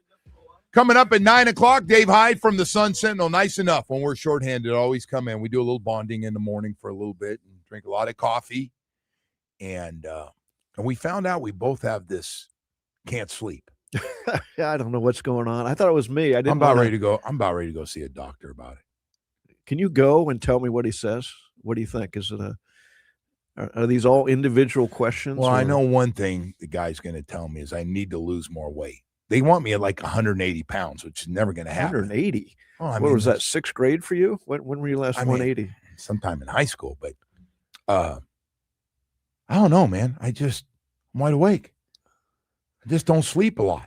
I doze a little bit. I wake up. I doze. It sucks. See, I sleep for 4 hours. I wake up, and then I have a Kindle so I read for a while. Well, I went to read last night in bed, and the friggin' sound went off on the thing, and she's, what are you doing? Oh, my God. Go in the other room. It's 2 a.m. Trying to find out, see what I missed last night with everything going on. But, yeah, so I don't know, man. Everybody, I'm just no more counselors for me. I'm done. You're done? I'm done with professional counselors. Don't anybody tell me. You can always add to your I don't want any more arsenal of good stories to tell. No more counseling. You've got the best counselor stories. I'd like to stay out of counseling with children and wives. I really would. And then the ones that just say you just need to go work on yourself. I'm going to pass this time. They're good now. Don't get me wrong. They work. I don't know. You got some good stories. You just tell them one during the break. That unbelievable. Dave, I just try to make everybody feel better about their life. That's all I'm out to do. Try to make everybody feel better. I wasn't feeling great about some of the stuff. I listened to Joe Rose. He's very dysfunctional. I feel better. My life seems a little more in order than his. So. Have you ever noticed when you talk to people and then you kind of match up with stuff they're going through with stuff you're going through?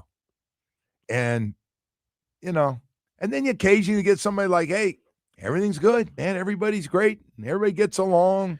Well, no the difference drama. is, Joe, you share everything going through you that you go through.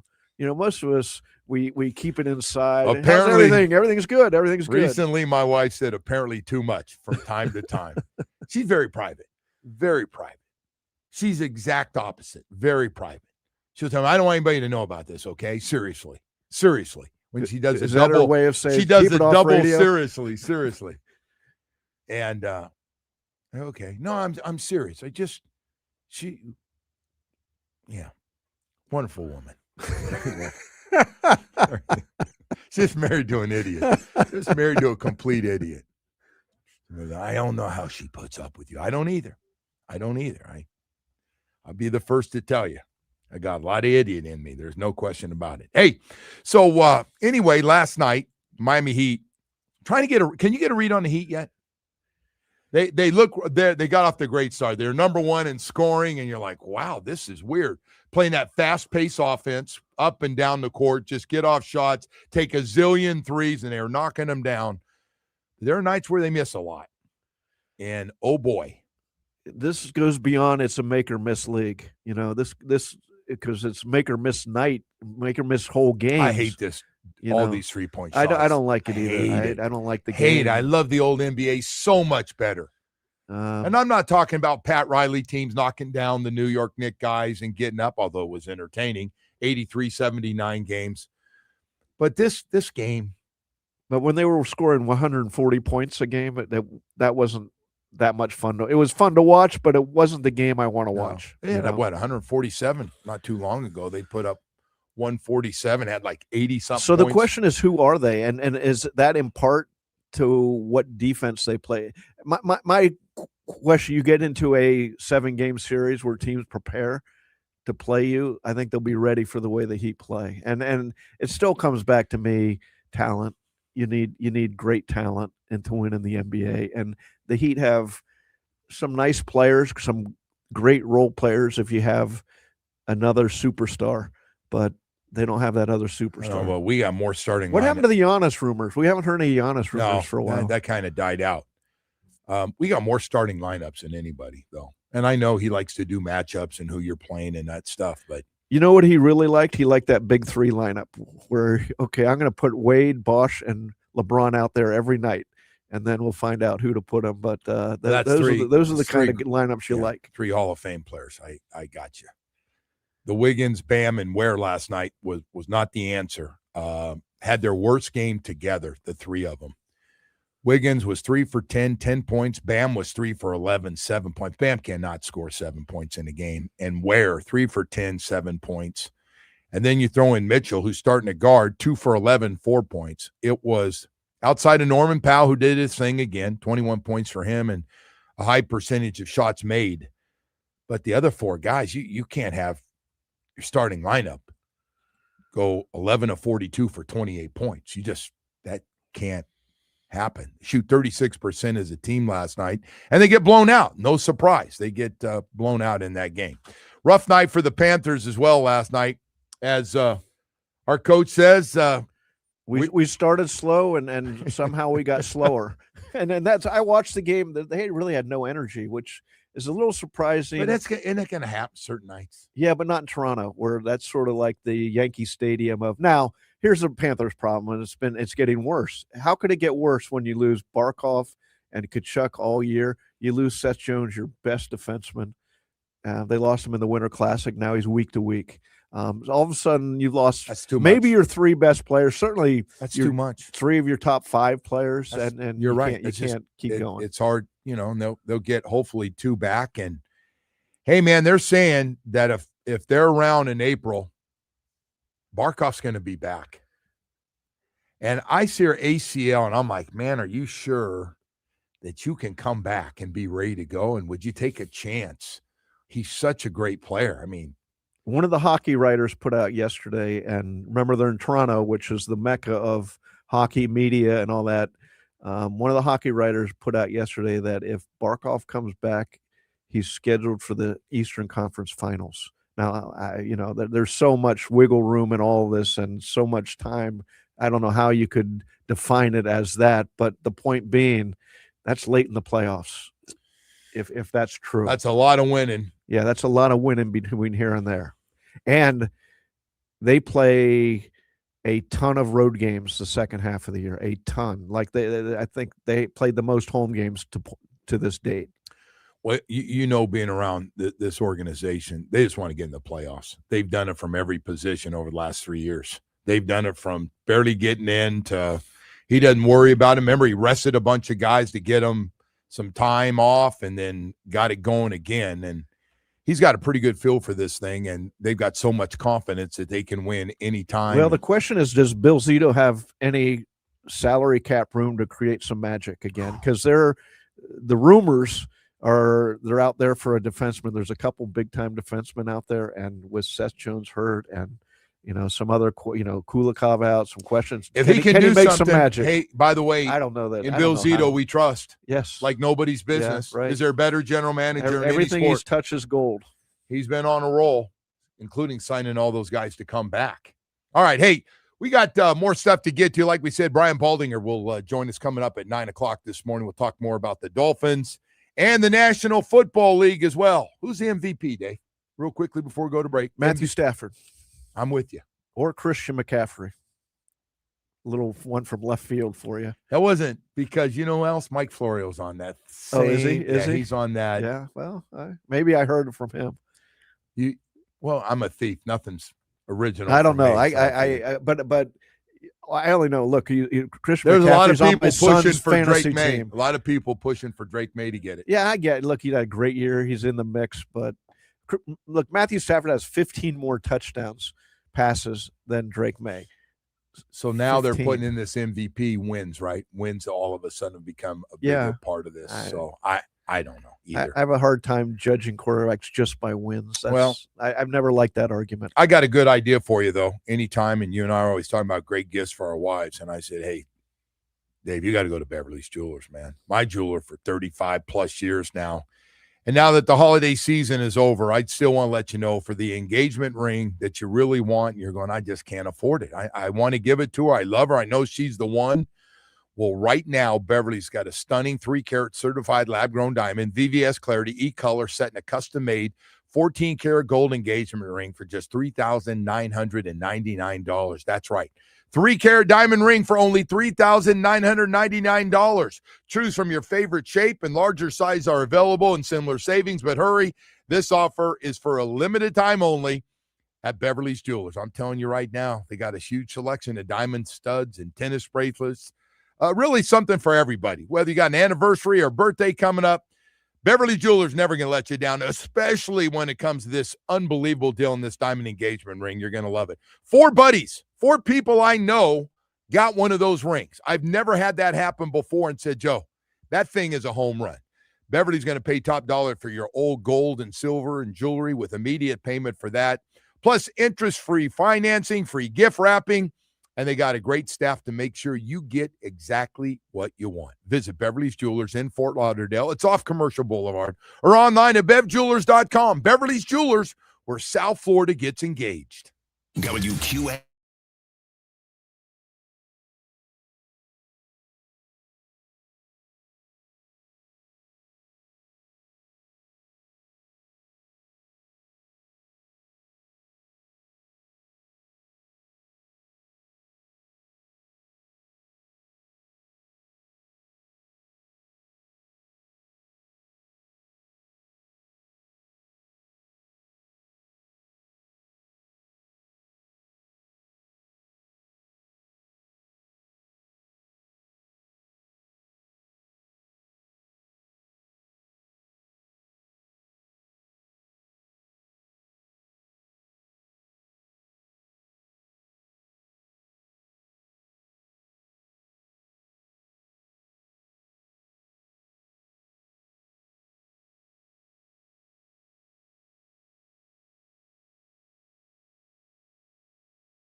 Back. Dave Hyde from the Sun Sentinel in with us all day. Dan Day, man, you talk about early bird special.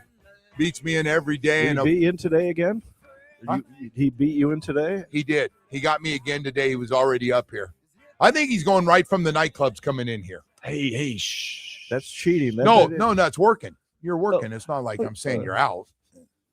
You're not doing that. No, I'm not worried. Come on. No, he's unless he gives you reason to worry. And I got to tell you, my guy Jamie in there, you asked me about his swiping. Well, I was curious. I hadn't been here. I can't believe it. You asked me about Jamie swiping. I go, listen, he'll tell you anything, like anything going on. He doesn't hide it. Where are we at, Jamie? What's we got anything? I'm on a bit of a cold streak right now, Dave. Wait a second, man. I'm going to tell it the way it is. And, wait a sec, Jamie. You can't be. Don't when you swipe, somebody's having that cold streak too. That's going to get back to you. No, of course. Honestly, I haven't even been swiping lately. I've been taking a page out of your book. You say go hunting. I like to hunt. Yeah, go out. If I ever have to go back out, I'm hunting. I'm not swiping. Go out and hit the town. I don't believe it. My eyes want to see it in person, not some made up picture of somebody trying to look 40 pounds lighter or look better or showing me a picture from 20 years earlier. I don't need that. But maybe you need to lower your standards a little. Maybe. I'm not gonna lie, this 6 a.m. wake up is not helping anything. It's not conducive to hunting. No. It's that's a good point when you have to tell somebody, hey, it's 9 o'clock and there is a bar with a line, go ugly early, and maybe with the 6 a.m. a.m. I cannot believe you just said that. Where the hell did that come from? That's actually a friend of mine's. They have a bar in Lafayette, Indiana. I had a guy, chocolate shop that started. We had a guy that when I was in college at Cal Berkeley, he always went after a certain look, and I don't want to get into it. I don't want to sound mean, but. And he goes, hey, man, you go ahead and you chase all those beautiful sorority girls that you have very little shot at getting, that look really good and come from a lot of money. And they know that's not your league. I know what my league is, and my league hits a lot earlier than your league. I'm out of here a lot earlier before you are. And he said that same thing, man. He goes, you can just call it what it is. I go ugly early. Maybe and that's the first time I heard that. Yeah. That's back in the 70s. They were using that. I'm going ugly early tonight. I have shirts with that line on my on the shirt, not just for fishing and stuff like that. It's not like I'm going ugly early at this point. Well, listen, man. But Jamie, we're trying to pass something along to you, right? Mine was I was ugly going after the ugly was my deal back then. But yeah, and then I had a roommate who looked like a friggin' model, and he's getting invites like every one of those sorority dances. Like, they were like lining up to see if he had a night off to go with them. They were begging him. And I was like, man. What did he have going for him? That you didn't, Joe. Very polished and a good looking guy. He had it. You know how certain guys they had to talk with the women and he was a pro's pro with the ladies. Yeah, I never had that. Me neither. But I could recognize the people who did, though. Hey, Dave, as you know, probably going as a 19-year-old virgin into Cal Berkeley, probably not, an ideal situation or having a great talk. I didn't exactly have a lot of confidence. Joe, you were a football star. But I wasn't. That was the other thing. I was just hanging in there too at the beginning. Just hanging in there. Okay. All right. So anyway, but thanks, Dave. I'm trying to help that 19-year-old Joe Rose. Trying to prop me up a little bit here. Yeah. Probably, insecure, a little messed up back then and going to that thing.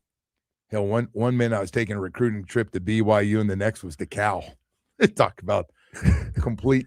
Was BYU as straight-laced as they aren't, are they? More. Yeah. No drinking, no. No, and they have a special thing for they know your background. You go there, they recruit you hard, and they say, hey, we really like you. We know you're, this is a Mormon school, and we know you're Catholic. And you said that's good. But they said, hey, just so you know, we have same book, same code, and it was strict. And they let you know ahead of time. I give them credit. They let you know.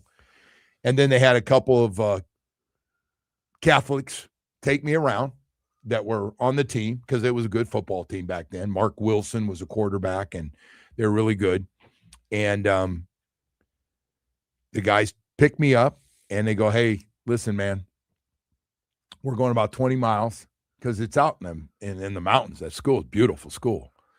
And he goes, we're going out. There's a group of us non-Mormons that will go out and drinking. We'll have a group of non-Mormon women, and we're going to go out there and drink beer. But you can't say anything. I mean, it's got to be top secret. If they get wind of it, you're out of school.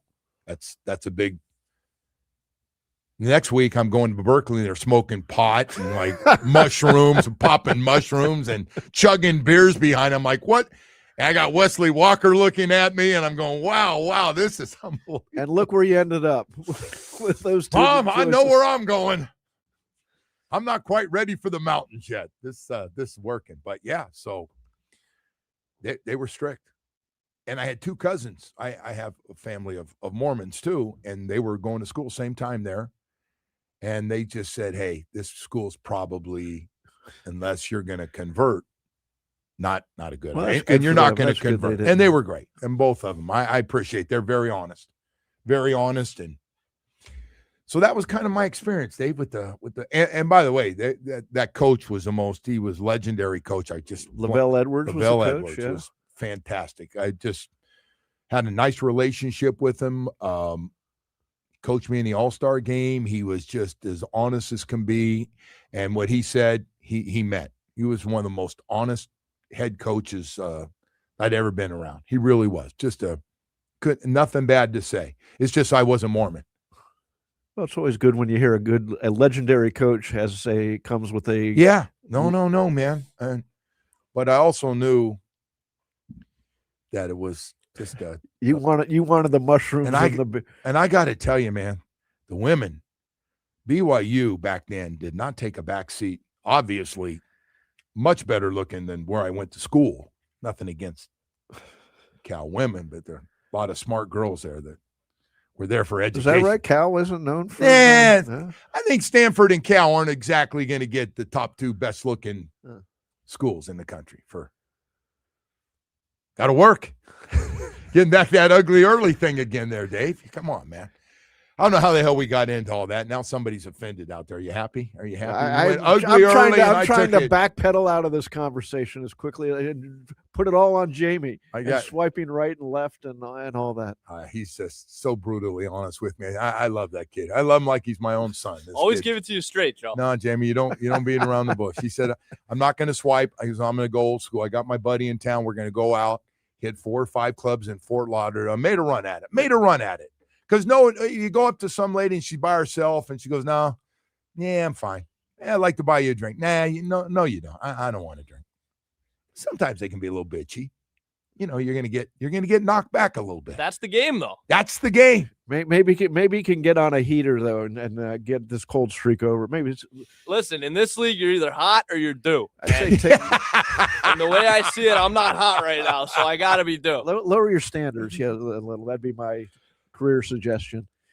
Hey, I just want to let you know when you look in that mirror, you go, Jamie, you're a good-looking dude. You got a lot going for you. You have to promise me you're doing that. Don't lose your confidence. This is my career advice for everybody in any field. Secret to life, low expectations. There you go. You can succeed. You can be a success as long as you have low expectations. Oh yeah, I agree. Well, Dave, motivational speaker here today, man. Well, I'll tell you, Dave, I got to be honest with you. I've known Dave a long time. He floored me with that go ugly early. That one, Jamie. Tells me Dave doesn't believe in me too much over there. I do believe in you, Jamie, but when you're on a cold streak, you got to change it up a little. You got to come with a different line. I'm going to bring you one of these shirts, Joe. I'm going to bring you one. You're going to like it. Go ugly early? Yeah. There's a shirt? Yeah, it's the slogan of a bar that a friend of mine's family owns in Lafayette, Indiana, West Lafayette, the chocolate shop. Anybody who went to Purdue knows it, and that's the slogan of the bar. I got to tell you, that's been around for a long time. I can't even tell you the guy's name. He was a linebacker for us. The name was Greg Braceland, and his standards for women. I mean, he walked in, he was done. He had a beer or a pitcher of beer, and he was gone.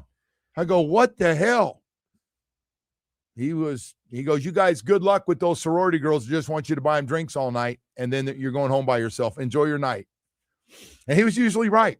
Hey, we got to go to break here. 9 o'clock hour. Brian Baldinger's coming up here, man. It is not hurricane season, but it's always right around the corner. You can protect your home with Loctite Impact windows, doors, and roofing. You got no leaky roof? Replace your old roof now and pay later.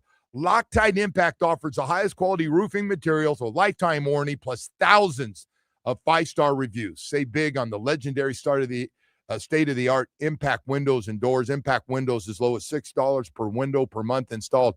I'm telling you right now, they're doing everything over there. Loctite Impact windows, doors, and roofing to make it affordable for you, especially if you're going, well, we're going to maybe try to wait one more year and see if we can get lucky through hurricane season. Don't do that. Don't wait for the next storm. Visit LoctiteImpact.com. Again, LoctiteImpact.com or call 954-500-LOCK. They got a great staff to answer all your questions. They got very competitive prices. They got a great staff, and they cover all of South Florida for you. Protect your home with Loctite Impact windows, doors, and roofing. Today's topics are sponsored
the Pricito.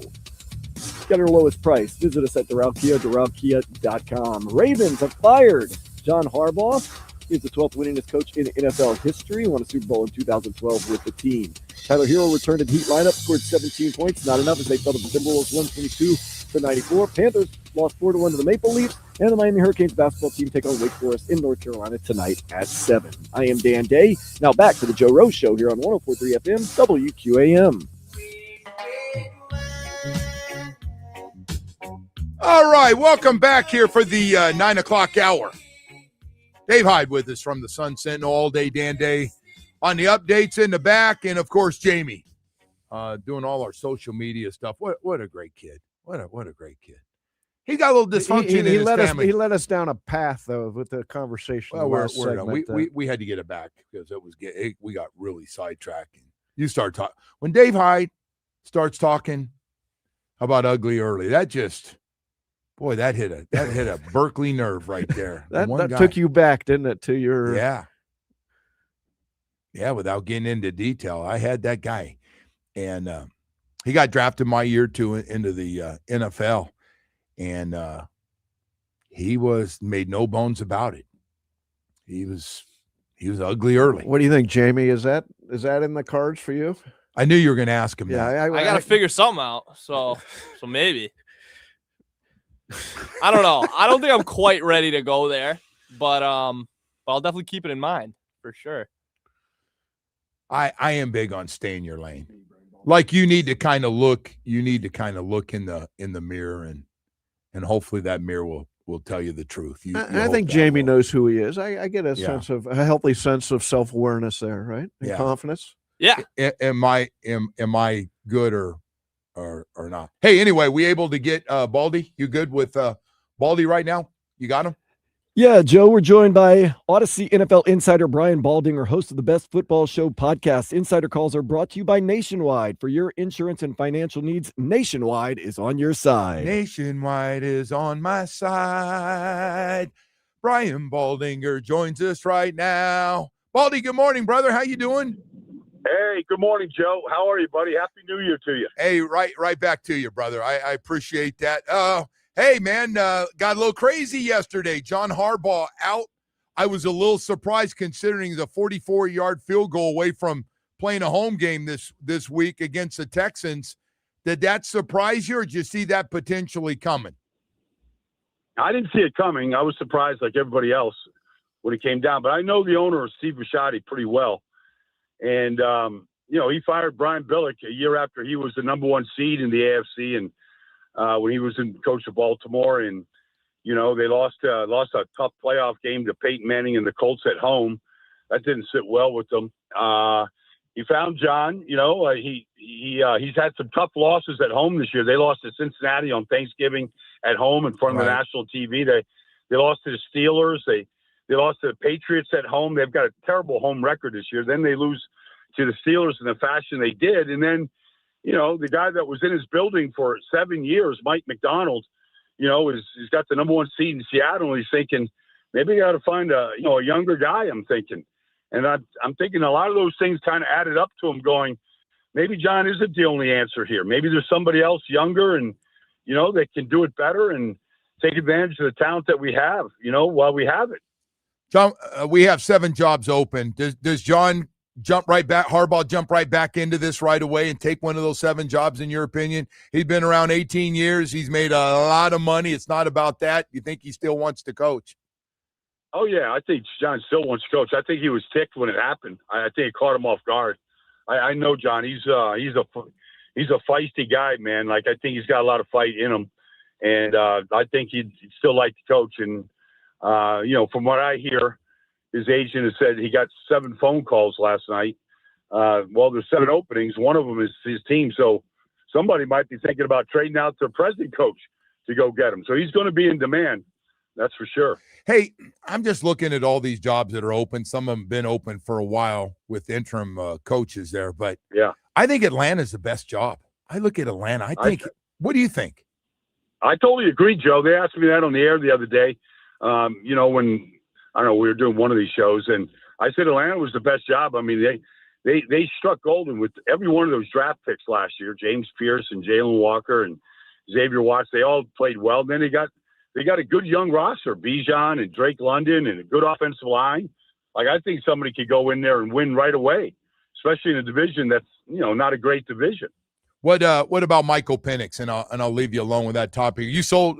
We're going to get in this quarterback thing next, as you know what's going on down here. But what do you think of Michael Penix? Is he their guy? Well, I like Michael, Joe. I liked him coming out of Washington, and I got to know the kid. He's a good young man. He's really straight kid, really hard worker.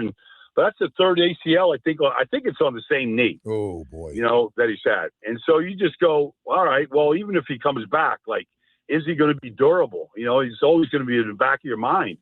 And so he'd fought off the injuries for basically 3 straight years, and then he fell to it this year. So, they may be looking to be in the quarterback market right now. All right. So let's bring it right here to South Florida. Waited for the best part to get to here. So we've got a couple Hall of Fame quarterbacks sitting in meetings right now, doing Zoom calls, trying to help the Miami Dolphins find a general manager. Any insight on who might? They got some pretty good names. A lot of assistant GMs from the best teams in the country here. What do you think happens here? Well, I don't know. I mean, Troy's been in this game a long time. I don't know how much time he spends around the front office type people. I mean, I'm in the same business as Troy. I don't talk to a lot of the guys, unless I'm at training camp and I see them or, something like that. So I don't know how many guys, Dan or Troy knows, to be honest with you. I mean, I know Andy Weidel in Pittsburgh. I've known that kid for, 25 or 30 years now. And he's as good a talent evaluator as he's the first guy I call when I'm asking about a college kid or, a coach or something. I mean, he's been in Pittsburgh. He's been in Baltimore. He's been in Philadelphia. He's won Super Bowls in Baltimore and Pittsburgh. If I was somebody looking to run the front office of a football team and putting my scouting staff together and the whole thing, I mean, I'd put a call into Andy Weidel. Yeah. So let's talk about Tua for a second. It looks like he's done here. I don't care what anybody says. I mean, he got benched with 3 games left. We owe him a lot of money. You see him as a starter somewhere next year, somebody trading for him and going, hey, we don't care what happened there. You're our guy. I don't see it, Joe. I mean, Russell Wilson is the only comp, that, he went to Denver after Seattle. And the same thing happened to him up there. But, he'd won a Super Bowl. He'd been a great, great player and a durable player in Seattle. And he went to Denver, and, Denver was like, we've seen enough of this guy. And they ate the money. And, here they are, the number 1 seed. They did everything the right way. But Sean Payton knew what he wanted, and it wasn't Russell. And so, I can't see Tua, somebody taking that contract, Joe, and making him the starter. Not with his injury history. And not with some inconsistent play, especially this year. So I can see somebody taking them at a reduced rate and letting them compete and, giving them that sort of opportunity. But that's about as good as it's going to get right now. But the $50 million club that he's in right now, I don't see that happening at all. Yeah, I totally agree. I don't think anybody would disagree, even Tua lovers down here that are still left. Hey, so I want to ask you about Mike McDaniel, still kind of waiting. We don't know for sure what's going to happen. What was the rest? I keep hearing from time to time a lot of teams going, wow, if they let him go. I see sometimes people at ESPN, even NFL Network, will say, hey, there'll be some teams interested in Mike McDaniel to be a head coach. You feel that way? I think there'll be interest, Joe, but I think he's he might be just better off as a play caller or an offensive coordinator or, run game guru like he was with Kyle Shanahan in a number of places. He might be better in that role. I don't know if, as the head coach now, I mean, you could say that it's been an incomplete roster and all that kind of stuff, and it might be true. But, I think somebody might bring him in to interview him. I don't know that anybody's just going to hand him a job right now at this point. Yeah, Baldy, I'm curious. Did you go back to something you said about Steve Bisciotti and Harbaugh and the questions there? What are your thoughts on Harbaugh right now? He's 63. He's won a lot for years. But Some team's going to take him. What do you think they're getting right now? Oh, he's a good coach. I've known John since he was a special teams coach in Philadelphia under Andy Reid. He came with Andy in 1999. I feel like I've known him all, 25, 26 years. And he's the same guy. I mean, to me, he's feisty. He'll tick you off. I'll tick him off. It's not exactly, it's not all, roses and bubble gum, dealing with John. But that's all right. That's his personality. But I mean, he from a standpoint of energy, fight, always looking to find the edge, like that hasn't changed with John. I mean, he still has it. He can still coach. There's no question. Now, what happened this year and, why they can't get over the top. I mean, you can debate all those things. If, they were the number one seed. I know Steve Bisciotti was ticked, really ticked when they were the number one seed 2 years ago. Lamar was the MVP. They had the number one defense in football. They led the league in takeaways, and Kansas City came in and beat them. I mean, I know he was ticked off about that for months after that. And I think there were some questionable decisions in that game that he would bring back up, from time to time. So, but to answer your question, is John still? He's going to be in demand. He's going to get a job. He's going to get one of these 7 jobs that are open. I don't think there's any question. Hey, so let's talk about Lamar. We got people still reporting that, hey, we got a lot of fans all lathered up down here. We can get. Why would they trade Lamar Jackson as good a player? And I know he's banged up this year and he wasn't the same as far as running the football. But, my God, why would you get rid of one of those special guys? There's just not that many of them. I wouldn't get rid of them. You're not going to win without a guy like that. Now, you could say they hasn't won all that. But, I mean, would you trade Josh Allen? Like, just because they haven't won a Super Bowl, would you get rid of some of these guys? No. Of course you wouldn't, And so, the injuries that can happen to anybody in any year. I remember when Dan Marino tore his Achilles. I mean, like injuries are going to happen. And so, you're still young. You're going to heal up. You're going to get back to 100%. I wouldn't unload Lamar for anybody. I mean, a couple of years ago, they kind of let him dangle out there and anybody could have had him. And, they probably were in Atlanta Falcons. Some of these teams that needed quarterbacks are probably kicking themselves that they didn't go scoop them up and give them the money and build around them.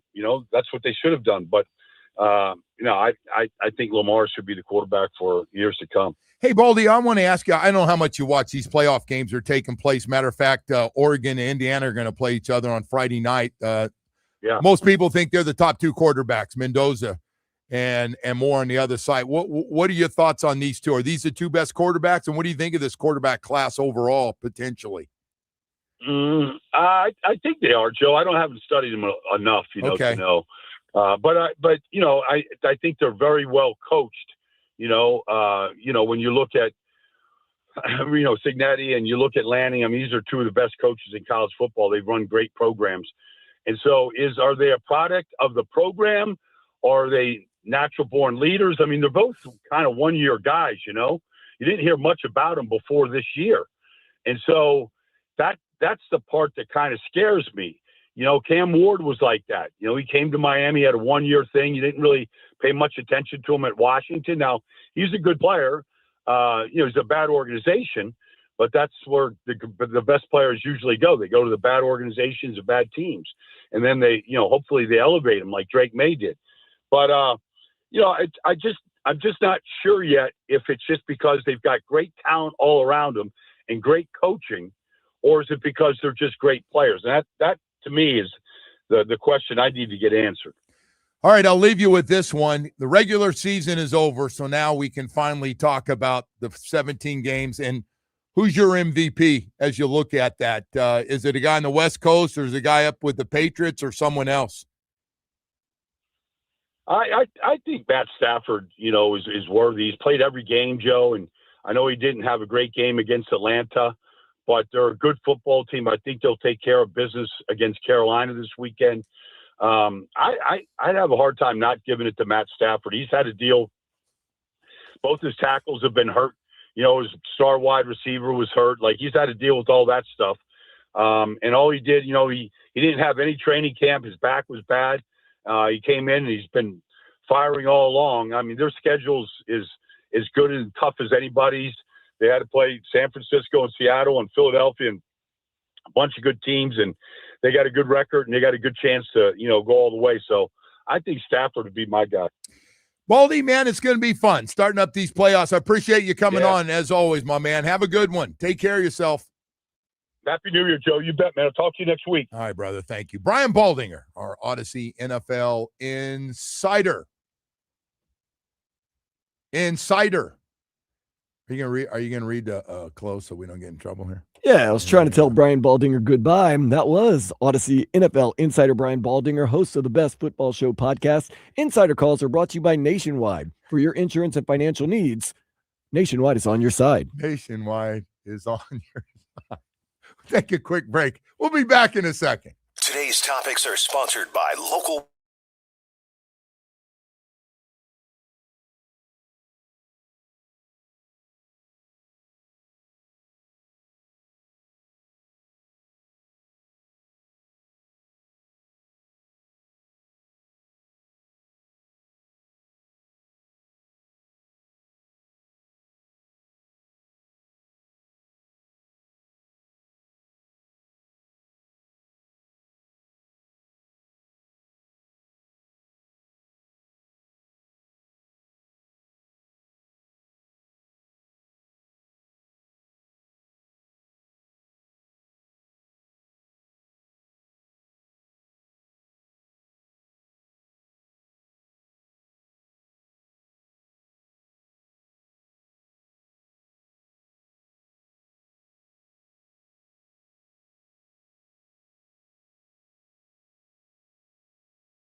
Thank you, Brian Baldinger, for joining us. Talk a little bit about the craziness. 7 jobs open in the National Football League.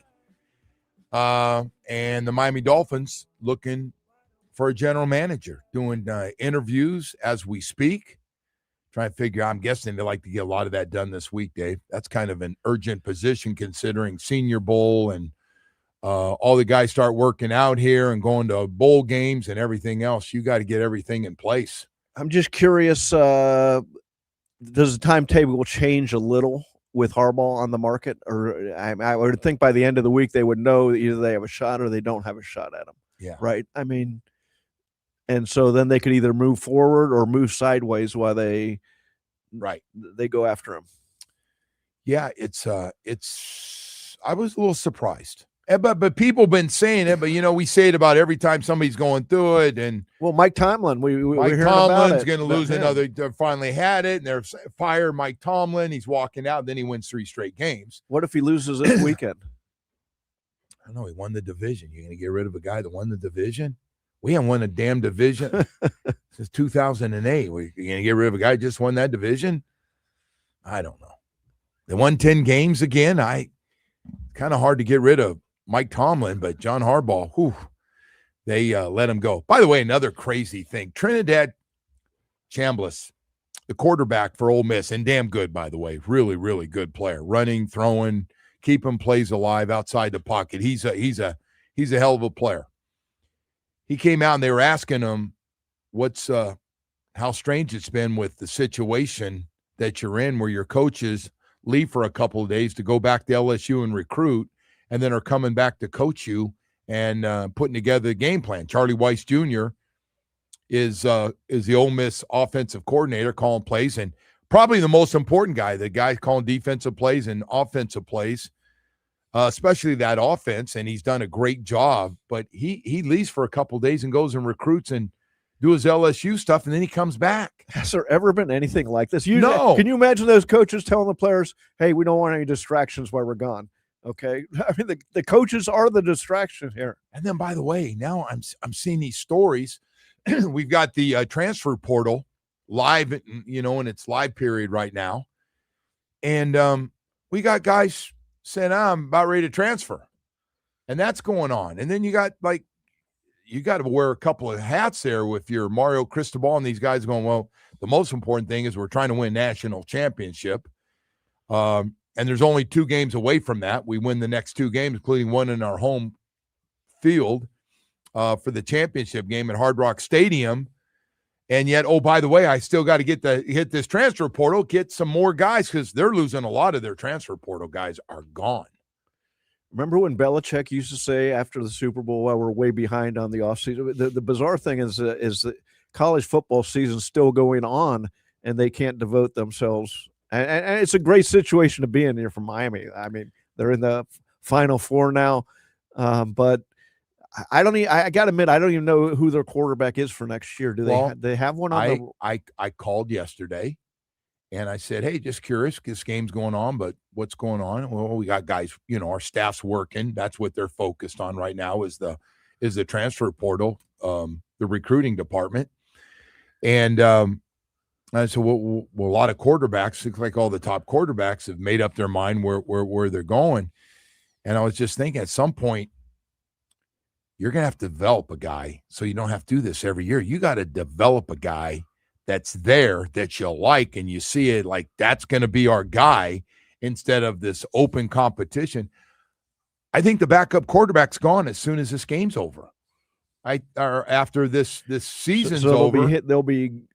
Look, they spent big for Carson, but he's been worth it. I mean, look where they are. Their last 2 transfer portal quarterbacks have been worth every dime. Yeah, they are. And $4.5 million for Carson Beck, and it's weird to say, but in today's world, that's worth it. So Cam Ward was a bargain.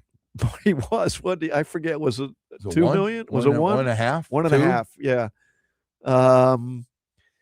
But yeah, so we'll know Miami's program is built how Mario wants it completely. When, like you said, they're not going out and having to get a quarterback every year to. Well, they've got some good ones that they really like. They got a guy coming in here that's a dual threat from Orlando that everybody raves about. They had a guy last year that everybody down here got to see play in the high school football playoffs. But one of those guys, man, would take care of this. You find a guy, it'd be nice to keep a guy longer than 1 year. Can Carson Beck apply for another year? He'd probably like to too, make $4.5 million and make another run at it. Well, that's the other weird thing about this is Quinn Ewers, who ends up starting 3 games, made probably with signing bonus and everything less than $1 million. Yeah. Carson Beck's over here down the street where it would have been his job. He would have been their number one choice. Quinn Ewers was their number one choice.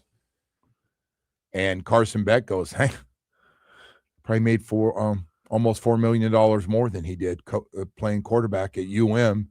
Then the guy ended up starting the last 3 games for the Miami Dolphins. Yeah, I mean, it's like, what? What? A different world, but good for. Let me ask you a question. I'm seeing this stuff like, oh, that Quinn Ewers could be the future, and I didn't see it. And listen, he played a lot better than I thought he would. He did, and I'm not saying there's not a chance that he can't grow now. He's got these 3 games experience and get better. I haven't seen any signs that he's the guy. We start talking about the guy. I don't see it. I'm completely with you. Look, they cannot bank that. Should he be in the mix next year? Sure. Yeah. But to say he's shown any more than that is stretching things a lot. And I think the reason they want to stretch things a lot is because he's on a rookie contract. And well, everybody on the rookie contracts right now are right, second year of their. They love those guys right now. They're important, and this draft class coming up. What is it? A 1, a 2, and 3 threes, and I think they got just about all the rounds covered. There's going to be a lot. They're all going to be on this team. Yeah. The only way to make this painful, be really bad painful digestion of Tua's contract is to have an inexpensive contract on in whoever the quarterback is, and Ewers would fit that. I'm curious to see how they go with this because they have some big decisions like that. They're going to draft one of them too. I would hope. They're going to draft a guy. I don't know who. Do they go out and get a veteran arm? They have to almost. They can't just. Yes. Unless they're going to say we're going to tank again. And I'm not for that. No tanking. No you gotta tanking, learn how to please. win. No tanking. Please. Just do it. So my line, smart franchises don't tank, and if you're not smart, don't try it. Don't try this if you're ready. They tried it. Stick with GM and winning games. Get a GM that you feel like you got 11th pick in this draft, which they do, and you can get a really good player. Get a guy that's got a chance to be a superstar, a star player. They need 2 edge rushers. They need 2 cornerbacks. Just to really, it's gonna be hard to get 2 of them. I know. I'm just saying where their roster's at. I wish. I don't know if it's doable. They need a receiver. Bradley Chubb coming back for another year would be. Their offensive line, where are we at? It's pretty good by the end of the year, but needs another guard. And he's a guard. And then you got to make a tough decision on Austin Jackson, the great tease. He's missed 20 games in 2 years. I think that's what I saw. 11. They missed his 9th game this year. It's a lot of games. A lot of games. Worse than not playing well is not playing at all. And it's a lot for a team that has money issues. That's a contract that do we want to keep going with that when I'm not saying it's a huge deal, but it's mid-size. James Daniels not working out. That's your highest paid free agent last year. I would never give him another chance. He played a couple plays and he was done for the year, and he was expected back. He doesn't play. That'd be it. I mean, that's a checkout job. Let's see if they've learned anything from that. They're constantly investing in guys. One guy every year. One guy. And by the way, if the guy's been hurt a lot, don't take him and think he's going to stay here healthy. Sometimes it works out, but a lot of times it doesn't. Don't invest in them. I mean, you could take them, but don't invest in them. If it's a 4th round pick, 5th round pick, that's one thing. But a 1st round pick. But I will say this: that didn't work out. Larry Borum coming in, playing right tackle. He was pretty good. He was fine. He ended up worth every dime. Matter of fact, well, one day we'll have to do that, he played better than his contract. And Larry Barnes, one of those guys, had no problem with that at all. All right, hey, listen, we got to go to break here. We've got a lot more. That's Dave Hyde you hear talking when I'm not yapping so much, and from the Sun Sentinel. And all day, Dan Day, Jamie, we got the whole team here today. Woody's getting ready to do a couple of college basketball games. And I want to tell you about Recovery Unplugged. Man, it works. Joe Rose here, yes, to tell you a new year means fresh starts, new goals, and a chance to reset. If your mental health needs a comeback season, listen, it happens to everybody at every age. Recovery Unplugged Behavioral Health is here to help you with a beautiful mental health residential program right here in Fort Lauderdale, right here in your backyard. They've helped over 20,000 people nationwide with this expert care they have, music-based healing, and innovative treatments like ketamine therapy for depression, anxiety, and trauma. Make this the year for you to put yourself first. Call 954-737-4508. Whether you're listening and need to help a friend or doing it for yourself, man, it's okay. Visit recoveryunplugged.com. New year, new you, Recovery Unplugged, heal out loud. Hurricanes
wait. I know a lot of people I know are actually flying out today. Some flew out yesterday for the game tomorrow night.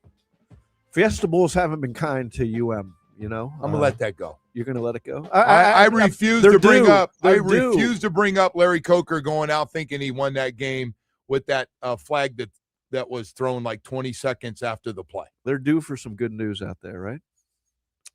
These kids don't know anything about it. They have weren't no even born. idea. They weren't even They born. couldn't name Maybe 5 Carson guys Beck on was that born. team. Maybe Carson Beck was. Yeah, he'd been 1, I think, when that happened. Somebody brought that up. This is payback, and they're going, huh? The guys Nobody on the team cares. are going, huh? Yeah. What's payback? We never played these guys. What are you talking about? Payback? We play them last year. How about that? Miami's a 3.5 favorite. 3.5 points. 3.5, huh? Yeah. Wow. Well, I can't wait to see this Ole Miss offense, what they just did offensively to Georgia. And it looked like Georgia might run away with it. Then they scored 20 points in the fourth quarter, which, hey, you got to have a quarterback. They've got one. They got a great college quarterback. You know, he runs. That's the question for Miami, I guess, is, okay, you got a really good running guy who creates plays out of chaos. They had it the first game against Texas A&M. Yep. He ran for he had some third downs. He ran for 3 first downs early in the game on third down. And then they kind of put a halt to it. I don't know what changes they made. So those guys were rushing to start the game. They weren't really making a difference. They were just kind of rushing, staying in their lane and where they're supposed to, so the quarterback couldn't run. And then they just started teeing off. Then it was like, forget that. We'll cover for each other. Miami has the defense for that. That's what's fascinating. The game in the game is you got Mississippi, great offense, Miami, great defense, and how does that play out in this one game? I'm leaning towards everybody else has been saying they got to score more points. That 24 points might not be enough. Well, they won 24-14 the last one. That they'll probably have to, and you probably have to. Ole Miss knows Miami loves to run it. Listen, Mario would love to put it up on the board right now. We're running for 240 in this game, but you're playing against good teams now. This good line of scrimmage team on both sides. Yeah, they haven't had to score points in the first. I mean, they got up 14-0 on Ohio State, and that was effectively the game. And the Texas A&M game, it was, I mean, there was so low scoring that whoever scored looked like they were going to win. But Miami never trailed in that game either. So Mario's line could let his line really take over. That's what he wants to do. He wants both lines to hand the game to them. And then do they find a way to get Malachi back in the offense? He does obviously a lot of different things. He's going to return punts where he's so good. And then all the other things in motion. He takes a few quarterback snaps in shotgun. So I'm sure they'll, hey, you can't go away with what helped get you to the big party here, because I think everybody loves this story coming out of American Heritage Plantation. It would be so good, such a fascinating week if Miami wins and they play either Oregon or Indiana. Either There's no one bad of those. matchup. There's not a bad matchup. Whether it's Mario's story or it's going to be Mendoza coming back home. That would be a lot of fun. What a build-up for that game. He may be the most popular visiting player we've ever had here in South Florida. When you consider the Dolphins, probably there are a lot of Dolphin fans going to want him to be the quarterback, which is going to be almost impossible to get. And the second part is coming back home where he's, won state championships, he and his brother at Columbus High School and everything else. But yeah, great games, great playoff games. If you like playoff games, the final two, I mean, there's no the other teams got screwed. This is the Final Four right here. And we had 2 Big Ten, 1 SEC and 1 ACC, the underdog ACC team. Well, they're the underdog. I didn't think they were going to get in when they didn't make the ACC championship. I thought, you know what? I'm not sure they deserve to get in, even if I thought they were the top 12 in the country. But that was such a disappointment to not make these. I thought after SMU they were done. Same here. And they found something. Weeks. They found something. Starting with that North Carolina State game, they won 35? Was it 35-0? Something like that. They found something about themselves. Put it on Pitt in that last game up on the road. It was a little chilly, and you're like, wow, these guys, they're playing again in these playoffs. And they've done it. They've done it. They put themselves right back in it, down to the final 4 teams. And if that's not enough Thursday and Friday for you, with one game each night, starting with University of Miami tomorrow night, got all these wild card games on Saturday. We've got 2 Rams at Carolina, and Saturday Green Bay at Chicago, and then Sunday got some great games. Bills at Jacksonville. That just looks to me like that might be the best game of the weekend. I don't think Buffalo's getting blown out by Jacksonville.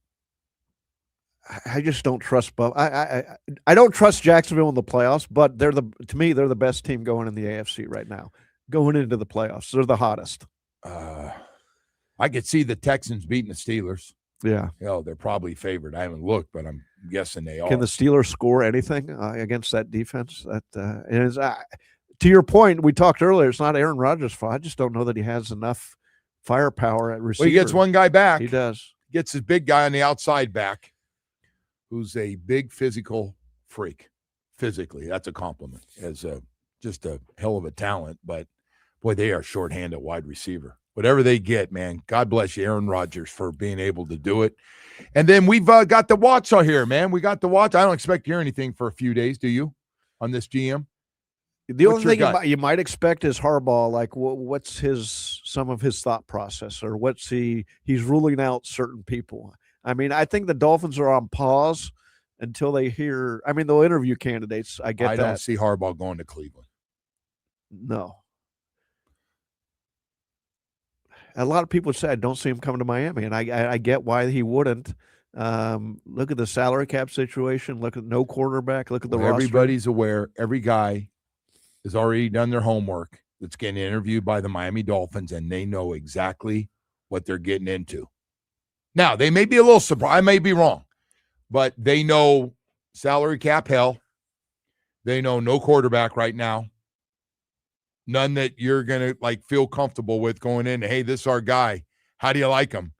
And then on top of that, how much freedom are you going to get to? You told me you feel pretty good about cleaning house. I think that's the idea. They're going to clean house and rebuild the organization. And look, if you're Harbaugh, I think the Dolphins made a shrewd move yesterday when they said, after they put out their list of candidates, they added one in the afternoon that was Chad Alexander, I believe his name, from the LA Chargers, who John Harbaugh has some background with.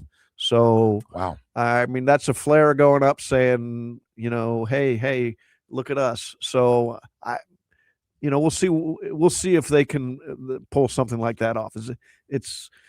There are probably better situations to step in right now if you're Harbaugh. Well, and then how do you get everybody to agree on the one guy? They're bringing in some really qualified people, some really good assistant GMs from some of the best programs that are going to have to have already gone through what the Dolphins are trying to go through. And that's become a winner again, where they were maxed out on money. The Rams were maxed out on money. The 49ers have just done a great job back in roster and not lose. Hell, almost had the best record in the NFC. So they got some good qualified people coming in.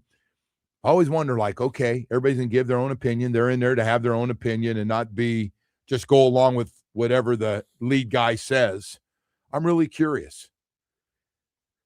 That's a great question. I haven't thought about that, because you've got 6 people being interviewed, and you have 6 people in the interview process for the Dolphins. So how much weight do the 2 quarterbacks get? They're like, you guys have well, let's put in who has Steve Ross leaned to in the past? It's been at the start Mike D, and then Matt Higgins, and then Tom Garfinkel. So I think I would like to think Tom Garfinkel, who's been pretty good about people in general. I mean, that guy's as good a CEO as there is. The problem is everything else they do is great. It's the things outside of Hard Rock Stadium are not good. Next door. That's where the mess is. They're first class everywhere, but the one place people look the most. And by the way, it's a gorgeous building. It's like, what would you say? It's like you move into this unbelievable place, but the products you bring with you are not very good. Yeah. They deserve better. That facility deserves better, from the grass to the food to the actual facility in general, deserves better than what it gets every year. Every year. So how do they go about that? And it starts with hires like this, right? And I got to admit, I don't know any of these guys. I don't know. Well, let's talk about the son-in-law, Danny Silman. He looks like he's got some juice. He's in. It looks like they're slowly taking over more and more duties there. He's getting a good feel for how everything runs over there. He doesn't have to worry. He's not looking over his shoulder, and maybe we need somebody like him. I think that's great. I think that's the hope if you're the Dolphin fan. A new voice as the Dolphins transition. Steve Ross is transitioning. Hey man, let me just tell you something. If you've been here and you're in on that, I don't want to hear truly. I'm trying. I don't know what's his name, Brandon Shore. Like, I don't hear from Brandon Shore. Like, I don't care what you think. You've been here during the bad. I don't care. You should not. To me, you should not have a voice. To be honest, you should not be there. You should be sitting around over working on the cap and stuff, because you don't earn that right. You're part of what we had. I know you don't look at it that way. No, I look. Steve Ross has the receipts. I don't know what everybody has counseled him over the previous several years. Yeah. So I don't. That's one thing I don't know where they're at there. But who's giving him good advice? Who's giving him? I know Dan Marino's giving good advice. I don't know who listens, but well, that's the question. Then they should listen to him more, right? Don't be mad at me, bro. All right. Hey, listen, we've got a lot of stuff. We're out of time, though, unfortunately. You can start the music here. God, we got to go. Man, I got about 6 more hours of talk left in me, Dave. We'll do it again tomorrow morning. I'll be here. Yeah, we'll see what happens tomorrow. Hey, that's going to do it for our show. Have a great day, everybody.